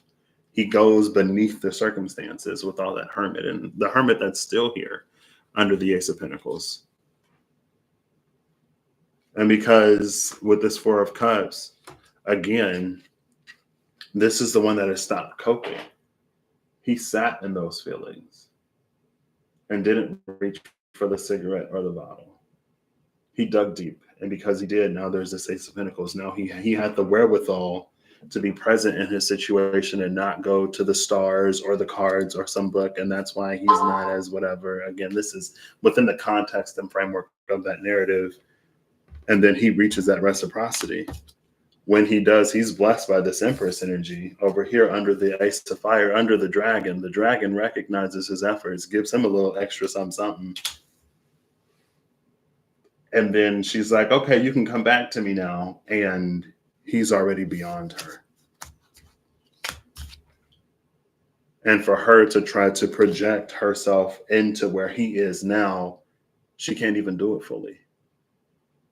She can offer her body, but he's not interested in the body anymore. If all he wanted was the body, he would have went back the first time.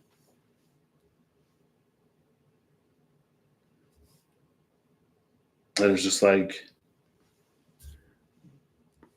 we generally are so encouraged spiritually on the YouTubes to manifest more and greater in a world like this, in a partner like that.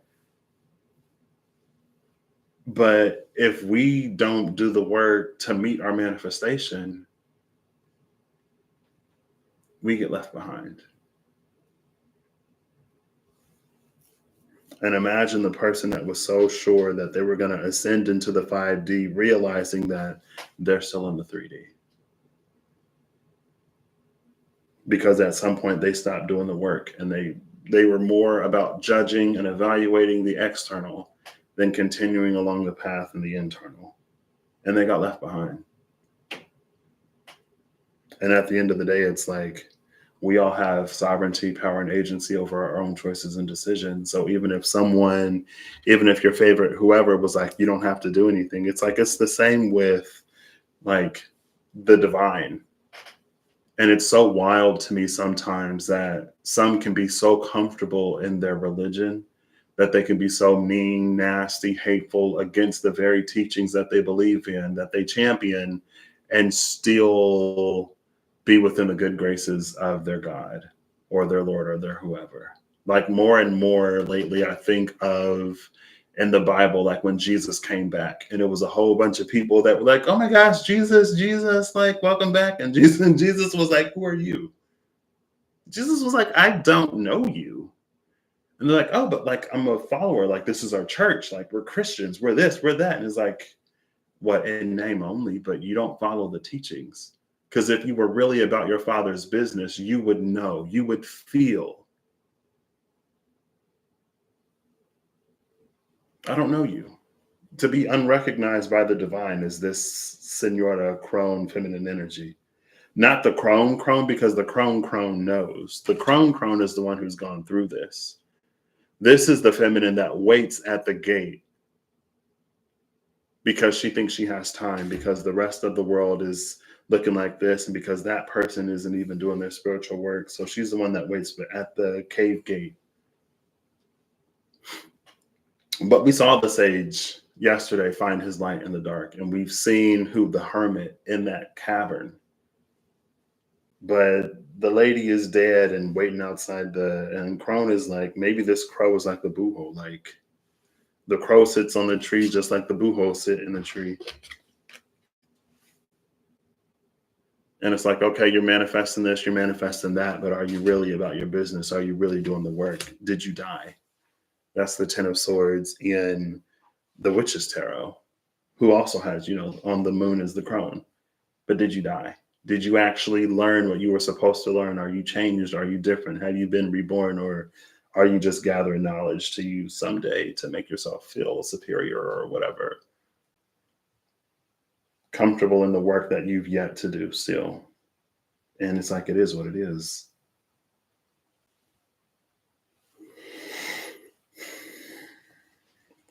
But we got the caballero, I feel like I should get another. I'm gonna open this up. We have the 5 of water. Oof, well, I think this is it.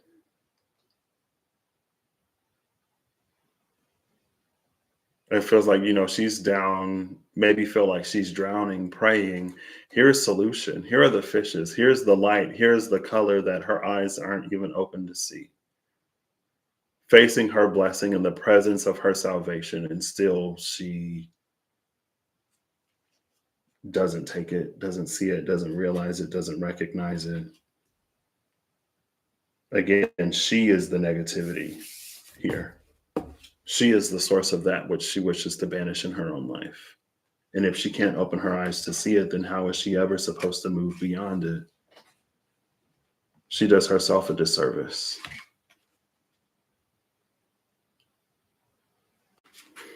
And again, these same mice are but that's the thing.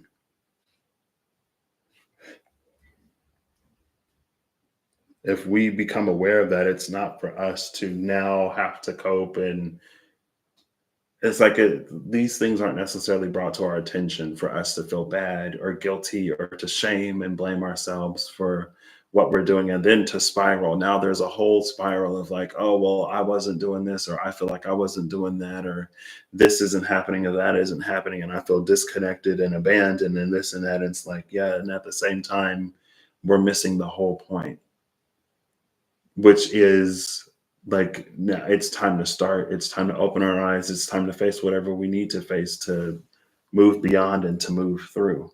It's not for this to now be the reason why we're not doing whatever. Right. It reminds me of like when I would go through a bout of depression earlier in my Purdue days. And it's like I would get depressed about one thing. And now I'm not going to class for a day or 2 days or 3 days. And now I'm getting depressed about me being here, like wasting these resources, not going to class, depressed about not going to class, but still not going to class until it's been so long that I feel like I have to show up. And you know what I mean? And it's like, that's not the point. The point is the point is not to become so depressed that I'm not going to class, that I continue to not go to class. The point is to go to class. You know what I mean? Like, it's been a few days, go to class. Not now feel so bad about not going to class that you still don't go to class. And it's the dragon, and the dragon doesn't budge. The dragon isn't moved by tears. The dragon isn't moved by prayers with like empty prayers. The dragon is moved by effort, is moved by work, is moved by presence, is moved by movement. The dragon is moved by momentum. And again, it's something about the Six of Pentacles that, like, when you do the inner and outer, because our Ten of Pentacles angel friend told us it's about the inner work and the outer work. And we be real, real, real good and solid on the inner work, but the outer work is suffer. Or vice versa. That reciprocity, that investment, you can see it. And that's what the Empress recognizes. The Empress that came out under the Ace of Fire dragon. That's what is recognized. Not all of this with nothing, because she still show up like this. And on her best days, like this. And now he's showing up as a full, embodied, living, breathing human being. I just thought of a crude joke, but it's fine. The only bone on him is in his pants. Okay, I said it.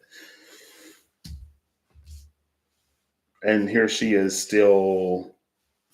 And now, I don't know. Now, honestly, I'm like, is this makeup? Is this the makeup, or is all of this makeup? You know what I mean? What's the truth? What's the tea? It doesn't matter. And the point of this, what's the point of saying all this?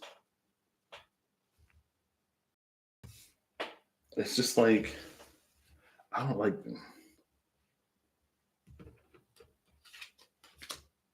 I don't know. And that's one reason why I refuse to just sugarcoat and continuously validate, because there are plenty of readers and plenty of channels that will do that.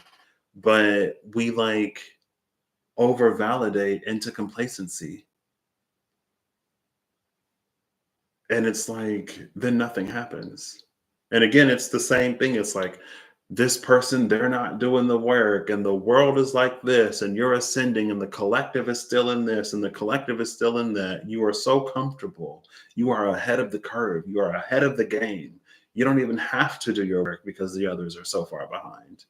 And then at the end of the day, one day you wake up and you realize that everyone's crossed the finish line, that everything has changed, that you are now poised and positioned to receive all that you've manifested and more. But at some point, you atrophied because you got comfortable and complacent, not doing the work. You were so validated and so whatever that it didn't serve you into actually moving where you wanted to move.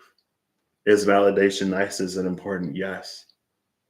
But it shouldn't come at the expense of further movement, further achievement, if that's what we want.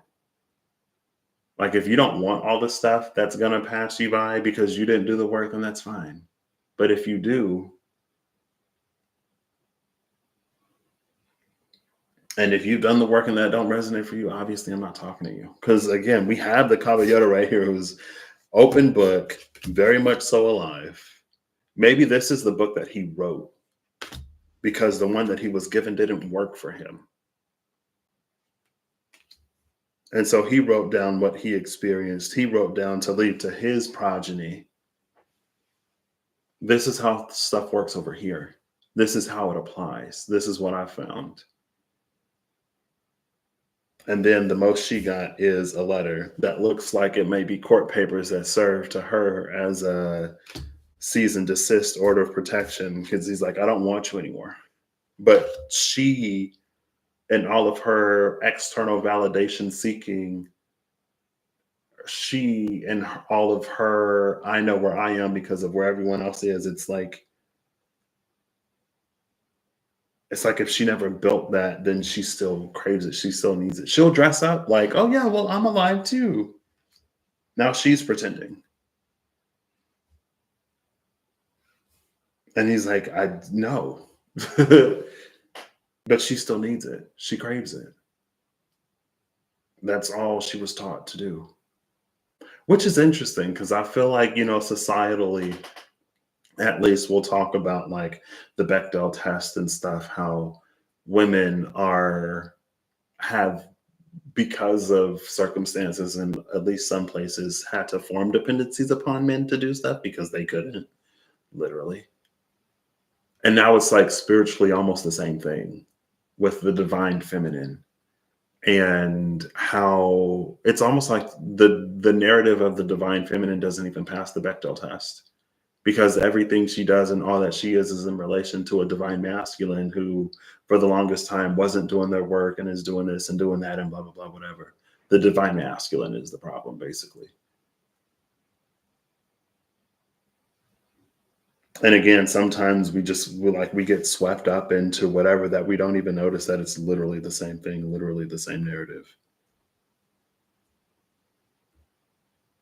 Everything that we think we leave behind, all the ways that we think we're changing, we follow a different shepherd of the same name, look, build, but a different part of the whatever.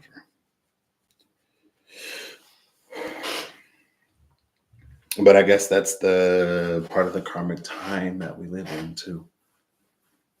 We'll see. Our work will speak for itself. And it's just like, it is what it is. I don't know. Every ace is on the table except the ace of diamonds. Ace of clubs, the ring. Ace of spades, senora, the woman. Ace of hearts, caballero, the man. The ace of diamonds it's the ring, the woman, the man. I want to say it's the sun, but I'm pretty sure it isn't. Let's just find it.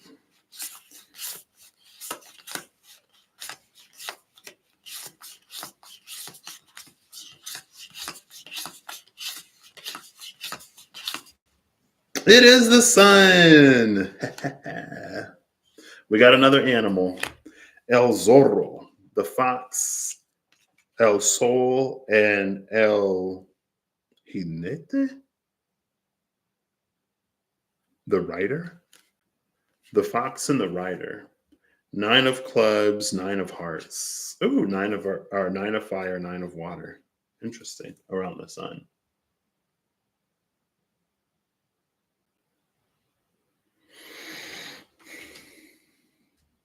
Oh.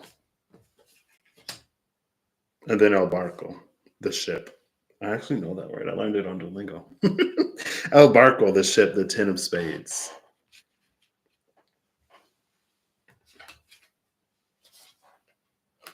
And again, it feels like it's interesting that she's now the writer. She's now the writer that's coming in to do whatever. And you get to the sun, and the grave is empty. Nobody's there.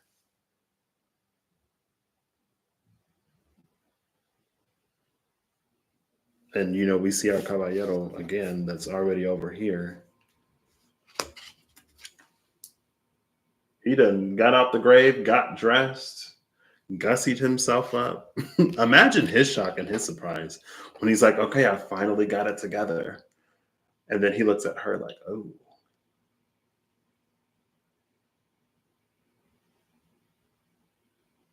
I'm going to go. I mean, there's nobody there. Because now she's coming to here and it's like it's already empty. And then this fox, I don't know if this is like some deflection of responsibility. Oh, the fox has stolen my abundance. And the fox now, so the masculine in this story, the divine masculine who is now in his divinity, who finds his divine feminine less divine, less and less and less divine because she's atrophying and becoming all kinds of stuff while she's waiting for him to do his work and she ain't doing her work. So now he has to go out and find somebody that's a match for him now. Because the match that was supposed to be his, the person, his partner that was supposed to be keeping pace was more focused on what he hasn't been doing. And so he goes out, open book, finds his true divine feminine. Now, this divine feminine, as she's catching up on all this stuff, as she's like, okay, I got all the information. I'm going to speed through this dark eclipse, whatever. She sees him with someone else. And now in her mind, in that narrative, well, that's just another karmic. And it's like, no, girl, you became the karmic. Now he's with his true partner. He's with the one that reflects the work that he put in. But again, it's like the narrative does not set her up for success. It really doesn't. And again, this ain't even got to be divine feminine, divine masculine, romance. This is us in the world. The collective is this and the collective is that, and they're so unawakened. And so they're going to go through this and they're going to go through this and they're going to be so not able to function or not know what to do. And then the irony of it is then like, let something happen. And the one who can't function and the one who doesn't know what to do is us.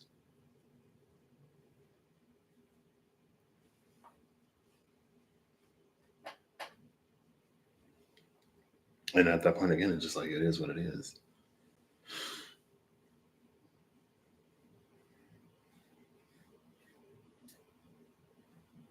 We also have the 7 of diamonds, the 7 of hearts, and the 7 of spades. The 7 of clubs is the only card that's not. Well, we have the 7 of diamond. Yeah, is the tree. The tree, the letter, and the birds. Los bujos, the owls. Now we have all the aces. The ace of clubs actually came out with the ace of spades, the other woman. The ace of clubs is with the other woman. And then I went looking for the sun, which was our last ace. Oh, magician energy. We got all the aces. Oh, the 7 of clubs is already on the table. It's right here. It's the rats. So we have all the 7s. The rats, the tree, the letter, the birds. Don't owls eat mice? We have the 9 of clubs, the 9 of hearts, and then the 10 of clubs, the 10 of diamonds. There is no, I mean, again, I did go looking to complete. No, I didn't even go looking to complete the aces before I found the other woman. And the other woman came out with an ace that made me go look for the aces. 10, 10, 9, 9. I thought I would have to complete the 7s, but like I said, they were already complete. All the 7s, all the 1s, and then we have this ace of fire here.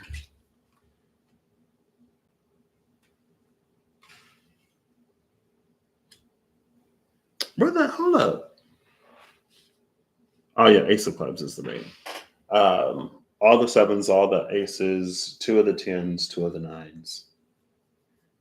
Oh, and then El Barco, the ship that was at the bottom of the deck after I pulled the other ones. Now we have 3 of the 10s. The only 10 missing is the 10 of hearts. And it's fine. I'm not going to go looking for it. I feel like this, I don't know. I don't enjoy being all like chili peppery and being like, well, if the work ain't being done, it's you not doing the work. Because I know if the work ain't being done, it's me not doing the work. But again, it's like there are so many things. It's interesting how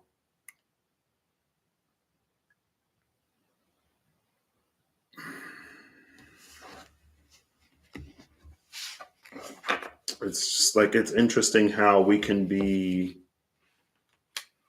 comforted and validated into a sense of complacency.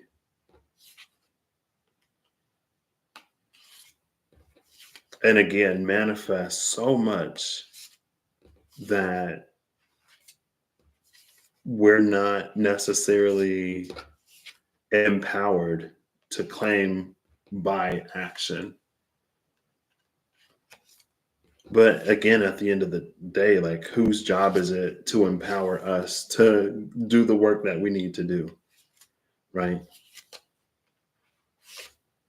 Like, I don't know, at a certain point, your boss doesn't give you a wake up call like, hey, just a friendly reminder, this is your wake up call. You have work in an hour and a half. So, make sure you get up, get breakfast, get ready, and you're here on time. Because if you're not, you're going to get another point.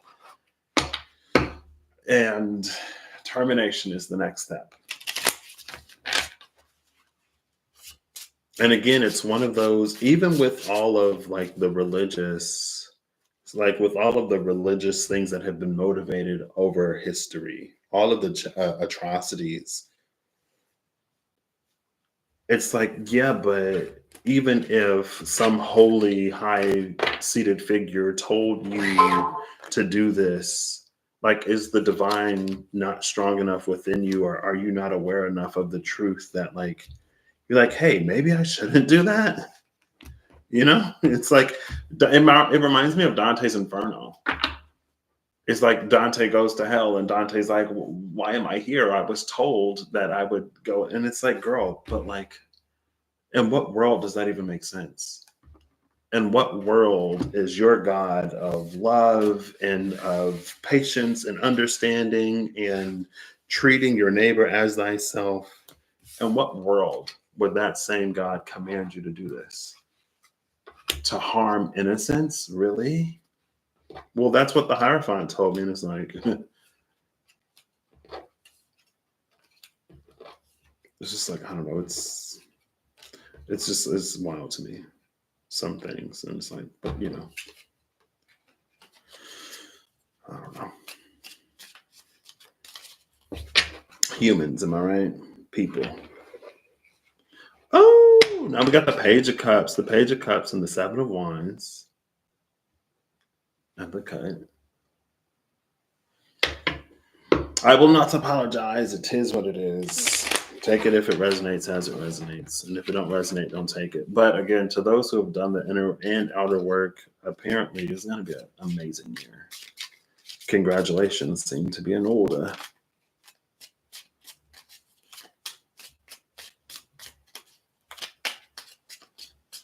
And it's one of those, it's like, well, if I had known that it would work out like this, or if I had known it would have done that, then I would have done whatever else. And it's like,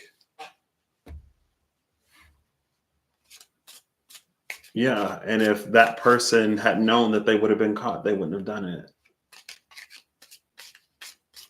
At some point, it kind of is something, I guess, that just has to come from within, you know? Like something has to say, like, even though this is confirmed to be okay by whatever, it's not right. Or even if I'm not, like, even if I'm being told I don't have to do anything, something is like, it's just not sitting right with me. A card just flipped over. Oof. The card that came out is the Tower. I'm looking to see if anything else flipped over. The card at the bottom of the deck is the Devil. It's like, oh, but the devil made me do it. It's like, oh, excuse me.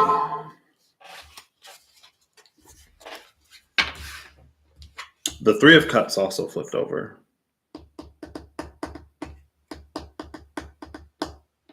We get the blue flowers of the King and Queen of Cups at the bottom of the Tower. There we go. And then there are like blue butterflies.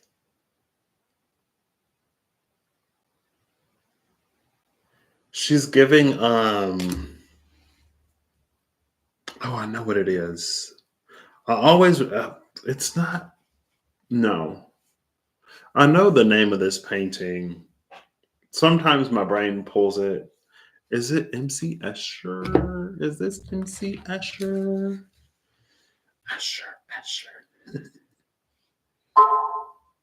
MC Escher Stairs, yes. But what's it called? Relativity. It's giving MC Escher Relativity, which was created in December 1953. Relativity might be Sagittarius, either a Sagittarius or a Capricorn. She's giving this. It's a tower of relativity. And then we have the Three of Cups here. Three of Cups is giving me the vibe as the vibe.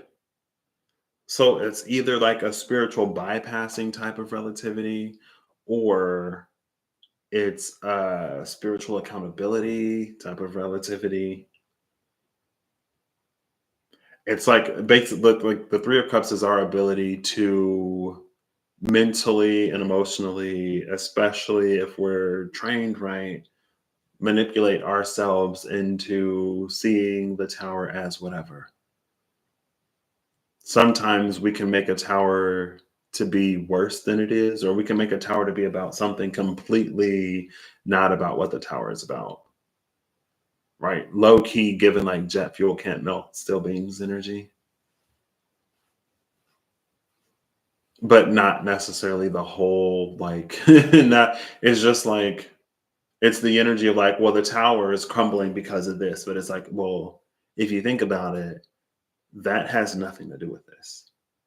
So to believe or to be told that, oh, the tower is about this thing, like sometimes there are things that are interconnected. Yeah. We saw the mycelium yesterday. But sometimes that's just like deflection and intentional misdirection to get us to whatever. Sometimes we see the truth of the tower. Like the Three of Cups is the vibe, is the energy. It's almost like the Three of Cups is collective. It's like collective unconscious or collective subconscious or a collective super consciousness. that we can, especially like if we're in a community, then it's like we just take it to be whatever. It's like, oh yeah, my tower's about that too. Oh yeah, mine too. Oh yeah, mine too. And for some, most, or all, maybe it's accurate. But for us as individuals, particularly for you as an individual, it may not be. Your tower may be about something completely different. And just because you're all going through towers at around the same time and they look similar on the outside doesn't mean that they're built and constructed the same. Doesn't mean that the ignition source is the same. Doesn't, you know what I mean?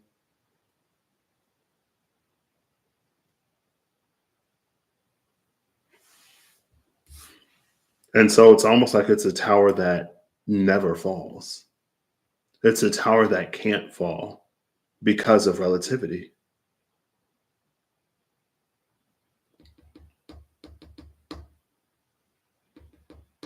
Because it's like we can either be gaslit or we can gaslight ourselves. We don't necessarily have to. Again, if the vibe is truth, and if that's the company that we keep and we find ourselves in, then we'll find the truth. And then that's a tower that doesn't fall because it's like, if it's something that falls away that wasn't for us in whatever way, then we don't really lose anything. We come more into our truth and more into our clarity. It's excess that was trimmed, or it's something that's been renovated and remodeled because, asbestos. We know that it's bad now, so we can probably stop putting it in the walls and in the attics.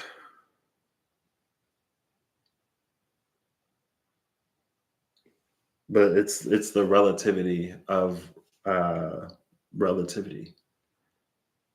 The Three of Cups really playing on that relativity energy. And it's not always malintentioned. And again, the devil is at the bottom of the deck.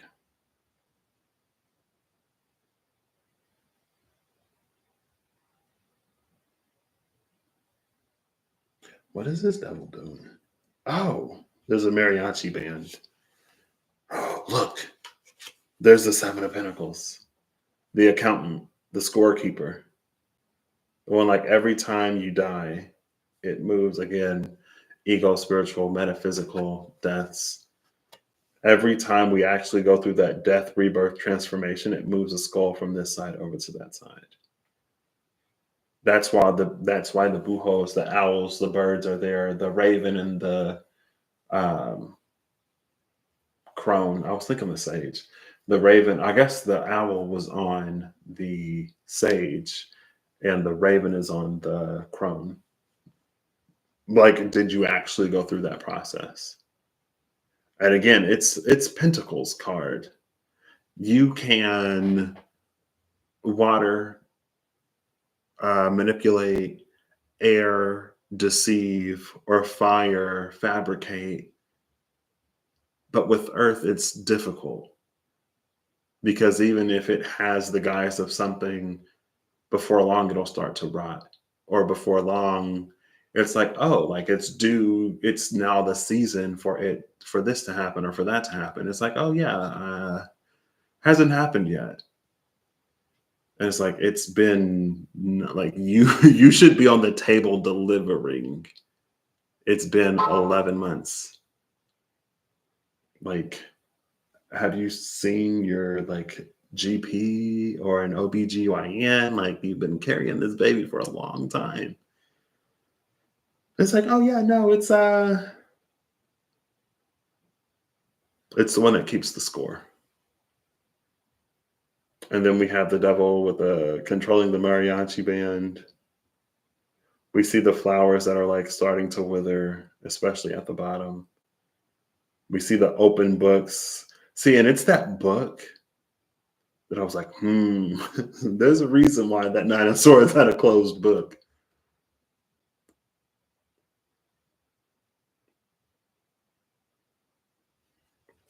Scorekeeper.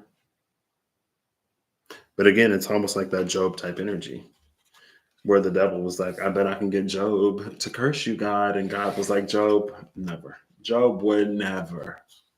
Any of these other humans, probably. A good percentage of them, definitely. But Job, nah, Job would never. And so the devil was like, bet. And God was like, bet. So then God allowed the devil to take and take and take from Job, but Job never cursed God, ever.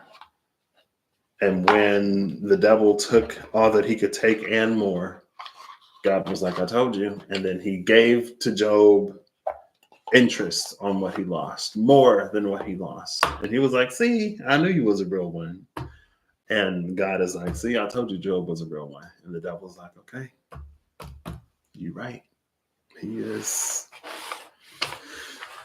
But that's a counting that's keeping score.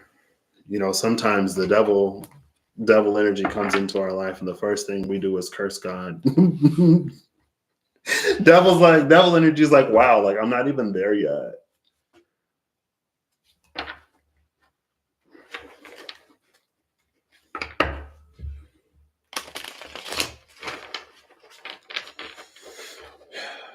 Anyway.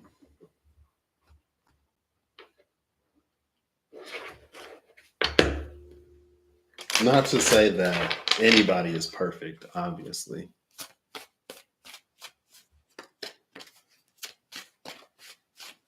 All right. I guess I got to put this deck back too. I'm putting all the cards away. It's been 2.5 hours. That's the thing about going live so early in the morning, though. I've been live for 2.5 hours and it's not even 11.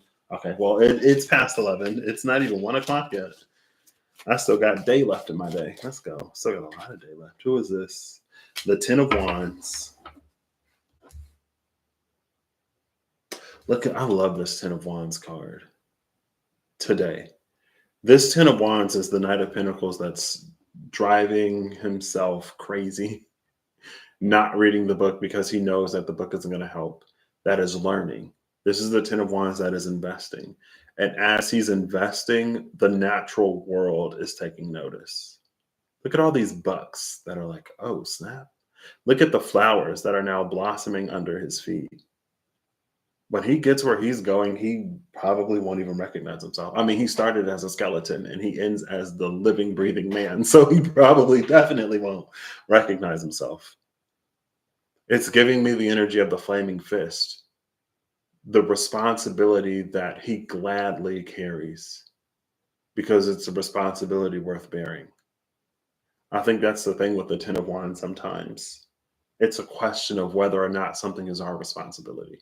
If it's our responsibility, it's not necessarily a burden that we need to like throw off, right?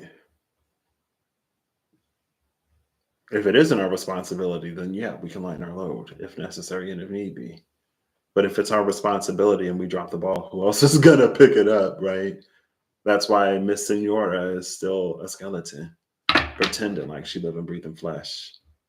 But you know, when you go to hug her and she squish and contort because she's full of jelly bags, and it's giving me Grimm from the Grim Adventures of Billy and Mandy when he was trying to be a woman, and he had like the pull balls in his eye sockets, and like just like it's giving me SpongeBob's inflatable muscles. Like you can tell it's not, you know, flesh. It's not warm to the touch, and it bursts when you hug it. It's like anyway.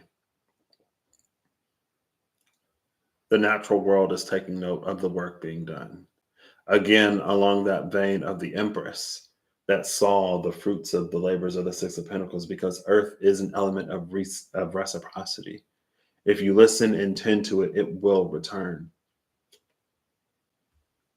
And the Empress knows that more than anybody else. And you can also tell when, like, you can tell when something grows naturally, and you can tell when it's like store bought. You know what I mean? Oof. Imagine the person that makes an offering to an empress and she's like, did you grow this? And you're like, yeah, like in my garden. It's like, oh, wow, these are really good. They almost taste exactly like that other person that runs the local farmer's market. Actually, if you turn the fruit around, their sticker is still on it. Crazy. Like, oh, Empress, I must have grabbed the wrong one on accident. She's like, okay. Like, we can't play the divine. We can spiritually, mentally, emotionally manipulate ourselves, and we can try to do the same to others. But when it comes to the divine and the laws of the universe, the returns diminish rapidly and extremely, because it's like it speaks energy, it speaks movement, it speaks momentum, it speaks growth, it speaks transformation, and it speaks change. It speaks things that can be taught, sure, but that the work itself carries a certain energy or vibration or whatever. And it's not on that scale of love is up here and fear is down there, and bypass all of your emotions, anything, any truths that come to be revealed to you. Oh, this is low vibrational, therefore it almost reminds me of like when someone thinks that they're so logical and somebody else gets upset and you can hear that they're upset, and there's this assumption that because someone is upset or emotional that they're incapable of reason or logic, and their whole argument gets discarded. And it's such a cold, detached, probably perfect. I mean, it's perfect for the way that society's run. Because if the people who are affected by things become emotional, and we're trained and taught to discard emotion because emotion and logic cannot coexist like the Bahamut where power and kindness does. And it's like, oh, so this is the perfect recipe for global disaster. For the people who are most affected, who can't help but be emotional, your argument is automatically discarded because you're emotional. And for the cold, detached people who it doesn't affect, in their mind, it's like, yeah, you still reign supreme because you haven't shown an ounce of feeling. Anyway, bottom of the deck is the Queen of Wands. See, this is the woman. This is the woman that Caballero is actually working towards. This is the woman that divine feminine sees as the divine masculine's latest, newest karmic, but it's like, yeah, no, she's the real deal. Cool, love it. Oh, look, and then there's the dog. She has a dog because the dog came out. What was it? I think it was the skeleton man. There was the dog in the heart. He was loyal to that broken heart, but he's found somewhere, a place where his loyalty can lie, where it won't be used against him or taken advantage of, where he won't be just used and discarded until she gets her fix. And then she's off to the next whatever. Mars already did that. Behind that is the Knight of Wands. All this fire energy. And behind that is the Emperor with his, oh, it's a scroll, it's not a wand. Emperor, Knight of Wands. Like everyone is heading towards this Queen of Wands.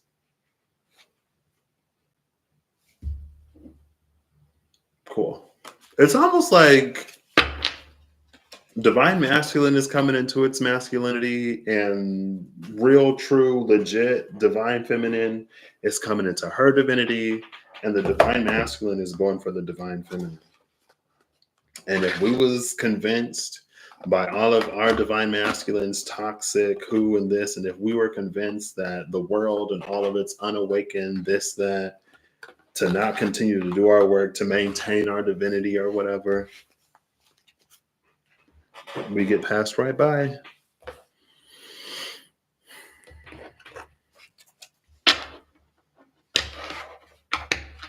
Oof. I don't know. Like, I speak of it as if, like, at the same time, it is what it is. I would hate to be that person, or I would hate to be put in that position. But again, that came out was 20. I feel like it was maybe like January, February 2020, or somewhere 2019. No, not 2019. I think it came out like January, February 2020. And it was the energy of Libra. It was the scales, and it was the balancing of the scales, and it was us and our self-worth.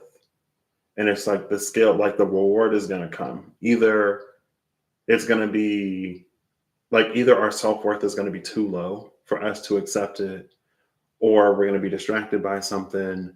But it was an energy for a minute that was like something was going to happen, change, and transpire. Something is going to transpire in life. And we're going to realize that we have sole responsibility. And of course, if we miss out or feel like we've missed out, of course, there's always somebody or something to blame. Nobody told me. If there's no one or nothing to blame, we can always go back to well, nobody told me the key and the anchor.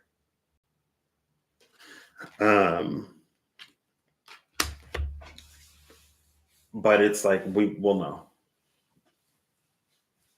And it can be either like really affirming and validating and rewarding, or it can be the opposite.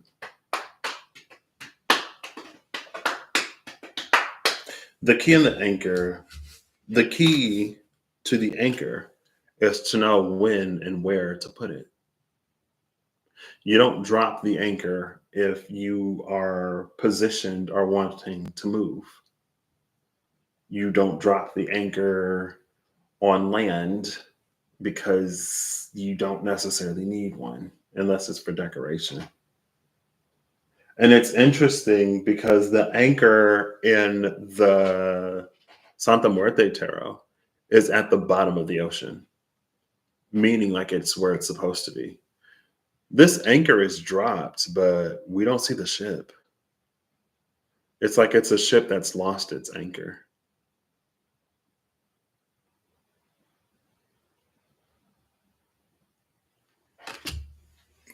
Nine of spades, eight of diamonds.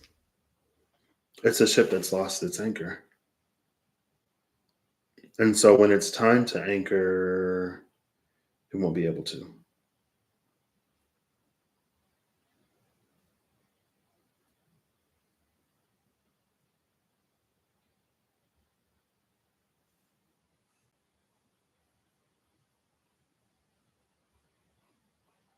Hey, but at least it's in the water, right? The environment is right. It's just not attached.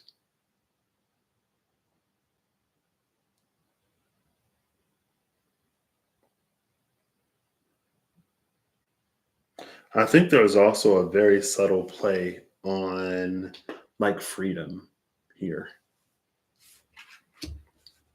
Or there's a subtle play on like what it truly means to be free. Because on one hand, it feels like if we're free of something, then we never have to deal with it again. But if we're truly free of something, we can if we need to. Like there's a difference between freedom and avoidance. And sometimes we can commit to and double down on avoidance to try to convince ourselves that we're free.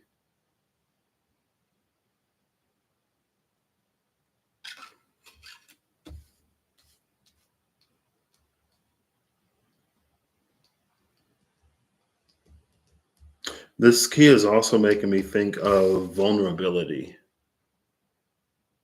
and how being vulnerable isn't necessarily oversharing. There's a difference between oversharing and being vulnerable. Also, sometimes only we truly know if we're being vulnerable. I think there are certain topics and there are certain things that people in general assume are very like private. And so if you're talking about it or sharing it, then you're being vulnerable. But only we know if we're being vulnerable or not. It's like, yeah, I'm talking about it because I don't like for me, especially like back in the day, with some people, like my friends, they know when I'm being vulnerable. But with some, like if I would talk about, yeah, I used to experience this or I used to experience that, I could talk about a lot of stuff, but the things that I was actively going through, I was not talking about because I didn't trust people to handle me the right way. I didn't trust people to provide advice in a way that was helpful or to be understanding. And again, at that point in time in my life, I was not looking for solutions. And if I know I'm not looking for solutions, I'm not necessarily going to go troubling people with my worries because I don't want a solution. You know what I mean? A pity party for one is enough. unless I was really feeling it, and then I would spiral. But anyway, there's a lot of stuff that I could talk about, and I wasn't being vulnerable because I was already like, I'm comfortable sharing it. It doesn't require vulnerability for me to tell you of my woes and my worries. It takes vulnerability, or it would have taken vulnerability for me to talk about things that I was actively going through. But if this is something that I experienced a while ago, that I've had a lifetime to adapt to the trauma and to get comfortable in my trauma responses of and for, then like, yeah, it doesn't require vulnerability. But again, to people, a lot of people, they'll be like, oh, you're so vulnerable. Some people. And I'm like, was I vulnerable? Yeah. Was I also not vulnerable? Yeah. Like there were things that I would be vulnerable about, but again, I would be vulnerable about them with like my friends, like anybody anyway. There's a difference between oversharing and being vulnerable. And not to say that I would necessarily overly share. Maybe I would sometimes, but it's just something that happened to me. And I'm just letting you know that it happened. It doesn't require vulnerability. But it's just like there's this openness, like the cage is open. And because the cage is open and we see the key, we assume that the flower is free. We assume that whatever is within the cage is free. Sometimes we can be trapped in open cages. Sometimes the forced open, again, with the anchor is right time, right place, right situation, right environment. There are times when you drop the anchor and there are times when you pull it up. There are times when and being anchored is good, and there are times when being anchored is detrimental to momentum.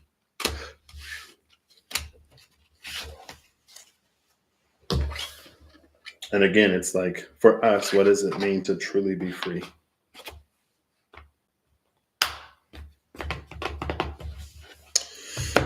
Cool. Now we're going to put away the Dreams of Gaia Tarot. I see faith in the Four of Fire. Cool. Love it. Look, there's the wolf. Oh, sorry. There's the wolf.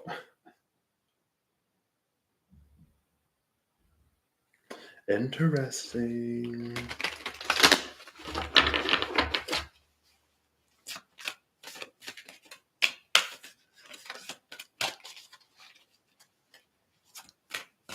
I don't know. Maybe it's Pluto being in Aquarius that it's like playtime is over.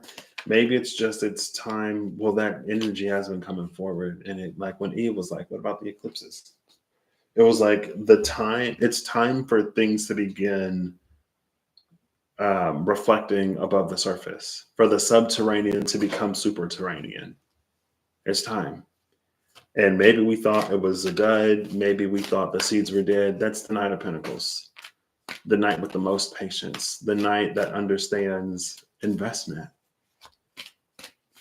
the knight that puts in the work. And now the knight had something in that bag, but also we saw the growth, not necessarily that it was bearing fruit, but then we saw that Six of Pentacles and we saw the blessing from the Empress. We saw the recognition from the Empress. The Empress that came out under that Ace of Fire dragon, by the way. So that's the Knight of Pentacles that passed the tests. It got through the bear and it got through the rodents and it was blessed, or is being blessed. And maybe that's why the energy is what the energy is. You know what I mean? It's just like, cool. Interesting. The Two of Air just came out. And we see the scales. We see the person. We see the energy centers aligned. This is almost like game over. It's almost reading as game over. But not game over. It's almost reading like the buzzer. The signal of the ending of the game. The like it's over. And now it's like, we're gonna tally the score, we're gonna grade the tests, we're gonna do this. Now is time of evaluation before the time that like the grades are passed out and people are recognized and stuff like that. And it's because it's like both the light and the dark are here. It's almost like as if it were all some kind of cosmic game between God and the devil to see how many Jobs there are and how many not Jobs for us to do complete whatever is for us to do and complete. And so there's almost an energy of stillness that feels kind of eerie, like nobody's making a move. Maybe that's the, what was it? I can't remember what it was. Resilience. Maybe it's the resilience of Ice Dragon, where like everything is frozen, everything is still, but there are some that still move. But that was also the energy. Those who find their ways out of the forest before the fog dissipates will find themselves in a space of mastery. Because when the fog lifts, everybody's going to see. And it's not about what we can do and what other people can't do. It's not it. It's not, again, it's not about comparison. It's about what we can do, what is for us to do, and I guess what we couldn't do before. But again, it isn't even necessarily about what we couldn't do before. But when we can do things that we couldn't do before, our capabilities expand. Our potential expands and our ability to realize potential expands.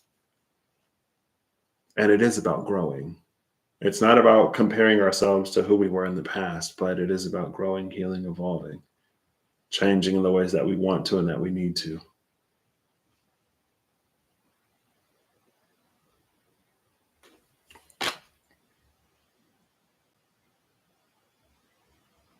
And it's like, it's almost like it's done without emotion. As is like it, just like it is what it is type of energy. Bottom of the deck, it's emotion and intellect, emotion slash intellect. And it's the 11 of water. It's where they meet. Oh, look, and now we see a water dragon down there. Cool. Interesting. This is given like roulette energy for some reason. Like you want it to land on a certain spot and then you spin it and then it stops. Interesting.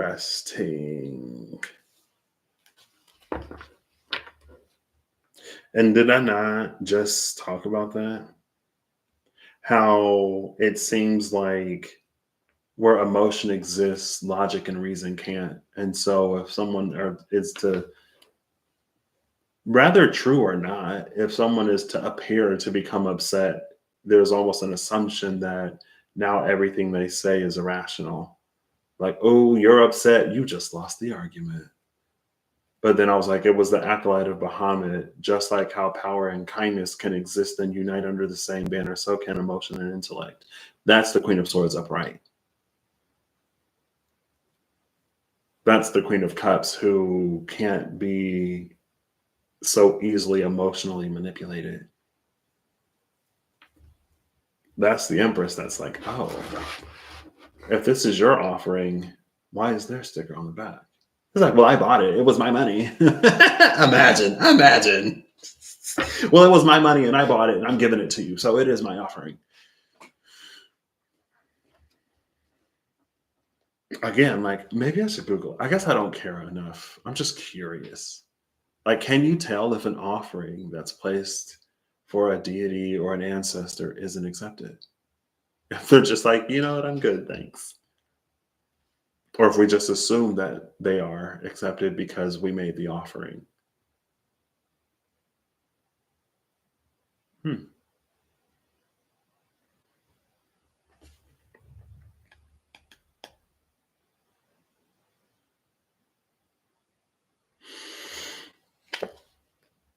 The Six of Water is behind this emotion intellect, and I see the crown of the triple goddess.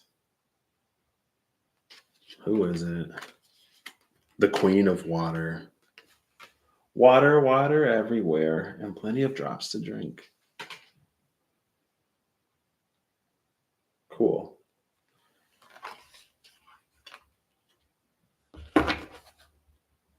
And then again, in this two of air, we have them meeting in the middle.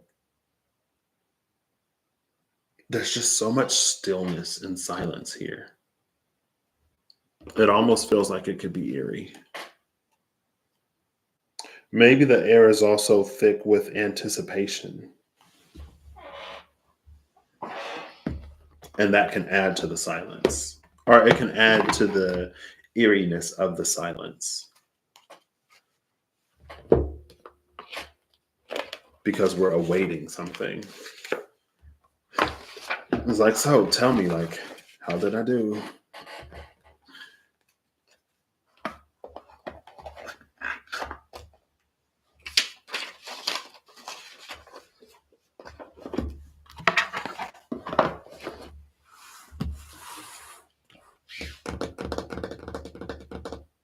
Hold up. Oh, yeah, here it is. I was like, wait, I know I didn't put the Santa Muerte Lenormand back yet.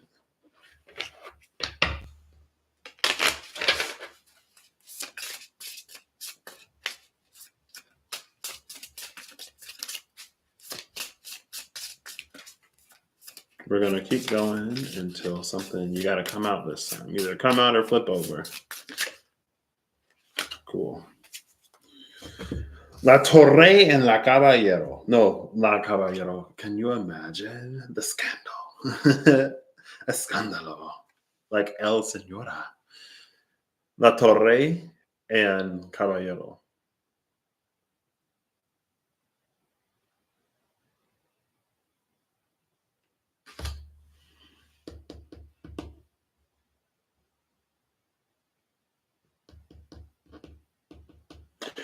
Well, I guess this is the Santa Muerte Tarot, and death is a theme. I was just going to mention how interesting it is that this tower is in such a state of disrepair because the other towers we've seen have been so grand and illustrious.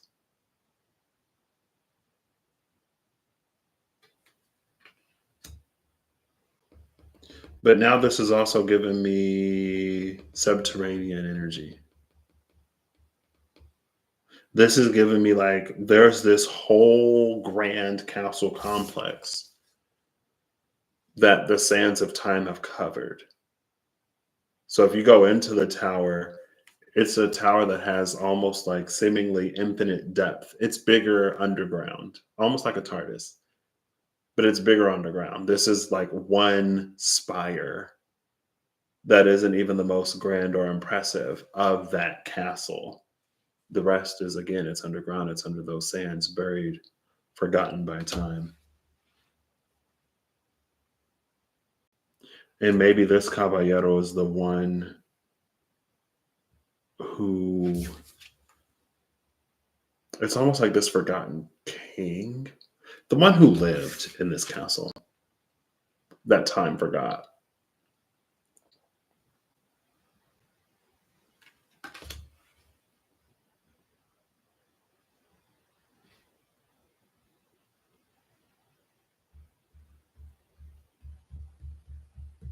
Six of Spades, Ace of Hearts.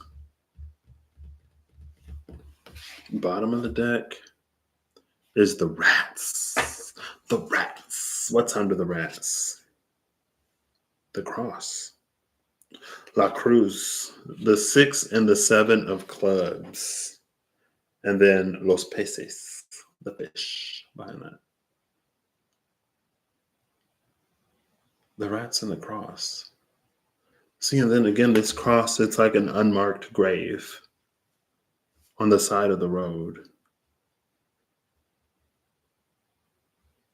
Even in the rats, there's an energy of like something long forgotten here. 19 and 28 are both 10s. So that's a 10-10. This is a 9 and a 5.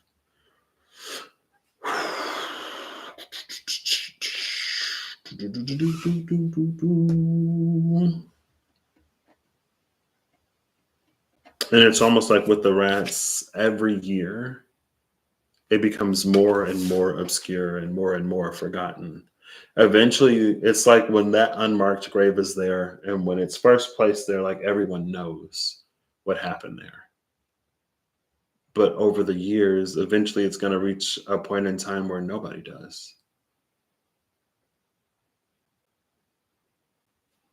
And then this tower that's already lost to time. This, I don't know if he's a king or whoever, this dweller of the castle lost to time. It's interesting.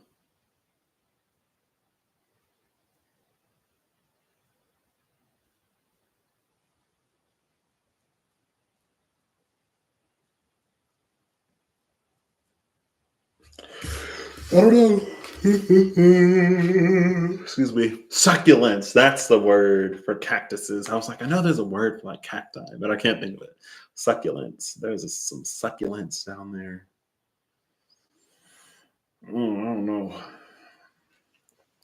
Something lost to time. Something forgotten. Something that may be remembered. Do you remember?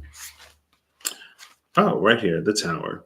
A watchtower historically allows us to see things far off, sometimes as a lookout for danger, or it may ring a bell to alert us. So we derive our main interpretation from those who may build towers, governments, religious institutions, and large corporations. Towers stand for a long time and thus imply longevity. Government, authority, library, school, isolation, and being alone.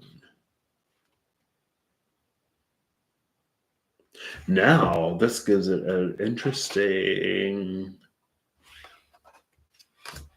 because the watchtower allows us to see things far off, and we have this castle that time has forgotten. So it's almost like way so long ago that history doesn't even remember. They saw something that's happening now.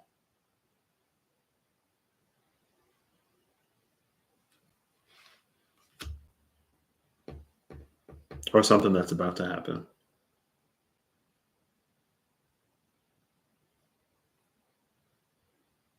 Maybe this is the dude, the Nostradamus, the Edgar Casey, the prediction maker. Maybe this is the one who saw it so long ago. I don't know. Maybe there's a famous prophecy or whatever that's about to come true. I don't know.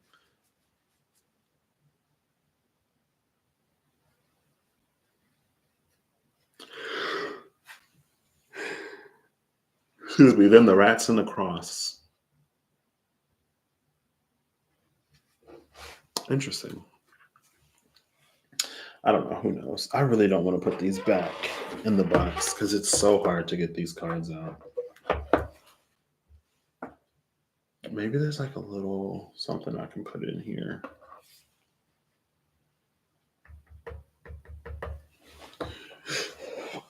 Let's make music together. Let's make sweet harmony. Oh, let's make music together, baby. I don't know. Ooh, my brother must be thinking of me. And we'll always be friends.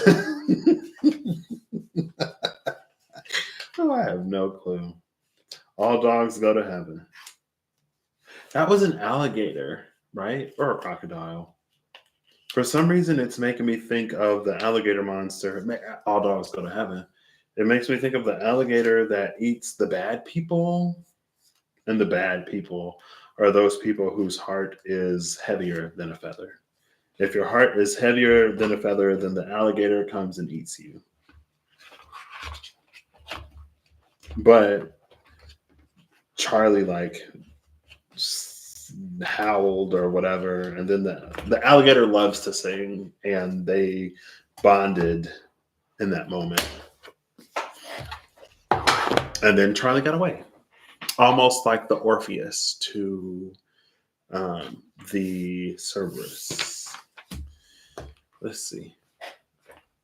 Alligator monster. I'll just do Google Mott crocodile, alligator, alligator.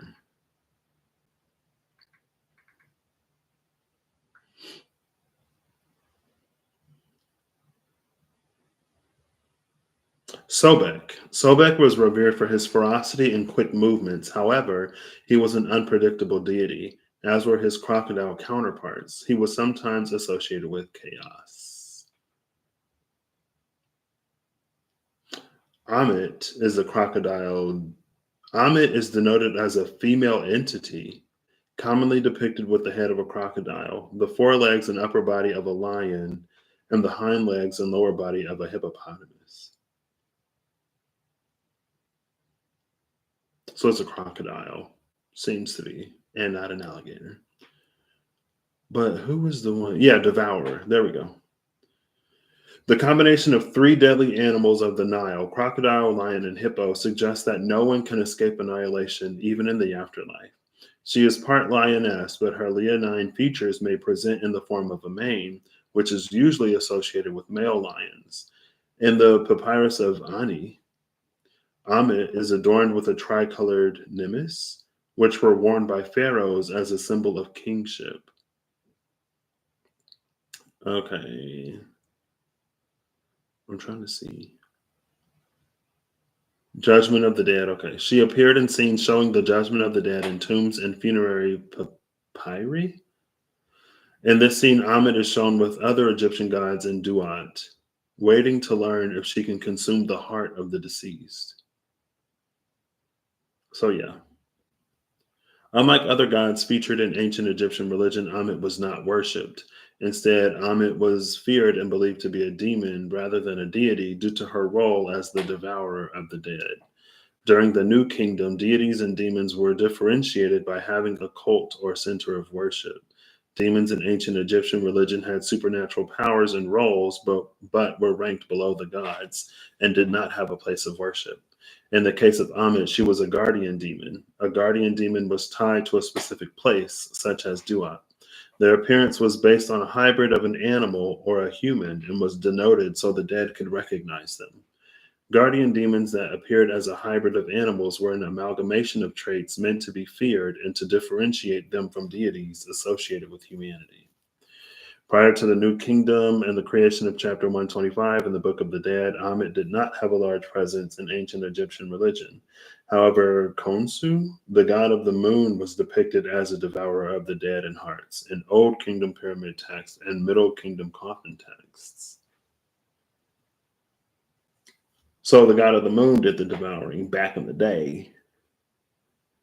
And maybe he was like, ew, let me stop. Anyway. What? Throughout the first intermediate period in the Middle Kingdom, a collection of spells was created to form the coffin texts. In spell 310, Khonsu burned hearts heavier than the feather of Ma'at during the judgment of the dead. In spell 311, Khonsu devoured the hearts of the gods and the dead. Divine hearts were devoured for their power. Hearts deemed impure during judgment were devoured, leaving the deceased trapped in Duat. These spells were among those adapted into the Book of the Dead starting in the New Kingdom. Oof. Well, maybe that's it. Those with impure hearts are trapped in Duat, and girl, oof. And so maybe it's all about getting the heart right, which would make sense. If it's all about getting the heart right, it would explain why so many belief systems are about love, right? Loving yourself, loving your neighbor as yourself, being kind and compassionate and all kinds of stuff. And sometimes we as people, I guess, just fall a little short. It's like, oh, you told me to love my neighbors as myself. I thought you said murder anyone who's not like me. It's like, where? It's fine. Anyway, I hope you have an amazing whatever whenever you see this. I hope you're acting in alignment to make all that you wish to experience your reality. I've been hoping that you are acting in alignment to make all that you wish to experience your reality. If this don't resonate for you and with you, I hope you don't take it. If it does, you make your own choices and decisions. I can't hope that you do. I just hope that you're doing whatever you got to do to get what you want. And I hope you an awareness of what it is that you truly want. Because I think sometimes think we I think sometimes we don't want what we think we want, or we don't actually want what we believe we should want. Sometimes we don't really want what we want. Like, as much as we want what we do want, we don't want it enough. It's like we want other things more. There you go. Sometimes we want other things more than we want what we want. And I just hope you an awareness and ability to follow through. Because sometimes what we want isn't really what we want. And that's why we don't really want it. Like, I want to do this and I want to be this, but maybe we find out that it's just because everyone told us that we were good at it, or maybe it's because it's what our parents want, or maybe it's because, excuse me, it's the one thing that was our salvation at some point. It's like, I don't want to be in this small town anymore. And, there is a person who's a pop star and they made it big and they got out of their hometown. Maybe there's a pop star from your hometown. And it's like, what you really want is to not be in your hometown. What you really want is to see the world, and a pop star was just the way that you saw to do it. There's like, you don't really want that. It's a means to get what you want. But what you want is to explore the world. Maybe you become a doctor and you do Doctors Without Borders or something like that. And that's your way of exploring the world. You ain't even got to be a pop star. So you don't have to curse your fate that you aren't born a natural singer. You know what I mean? There are other ways to leave home. Um, but regardless, whatever you need, I hope you get it. I hope you find it. And I hope you an excellent one this year. I hope you a whole bunch of stuff. And I guess I hope you, I don't want to say enough agency. I hope you enough, I almost want to say self love, to believe in yourself and to be there for yourself and to not sell yourself short, especially when your intuition and discernment tell you like not to. You know what I mean? I don't know. Bye. Thanks, Kirsty, for being here, even though we parted ways like an hour ago, an hour and a half ago. Oof, 3 hours, 12 minutes, and 18 seconds.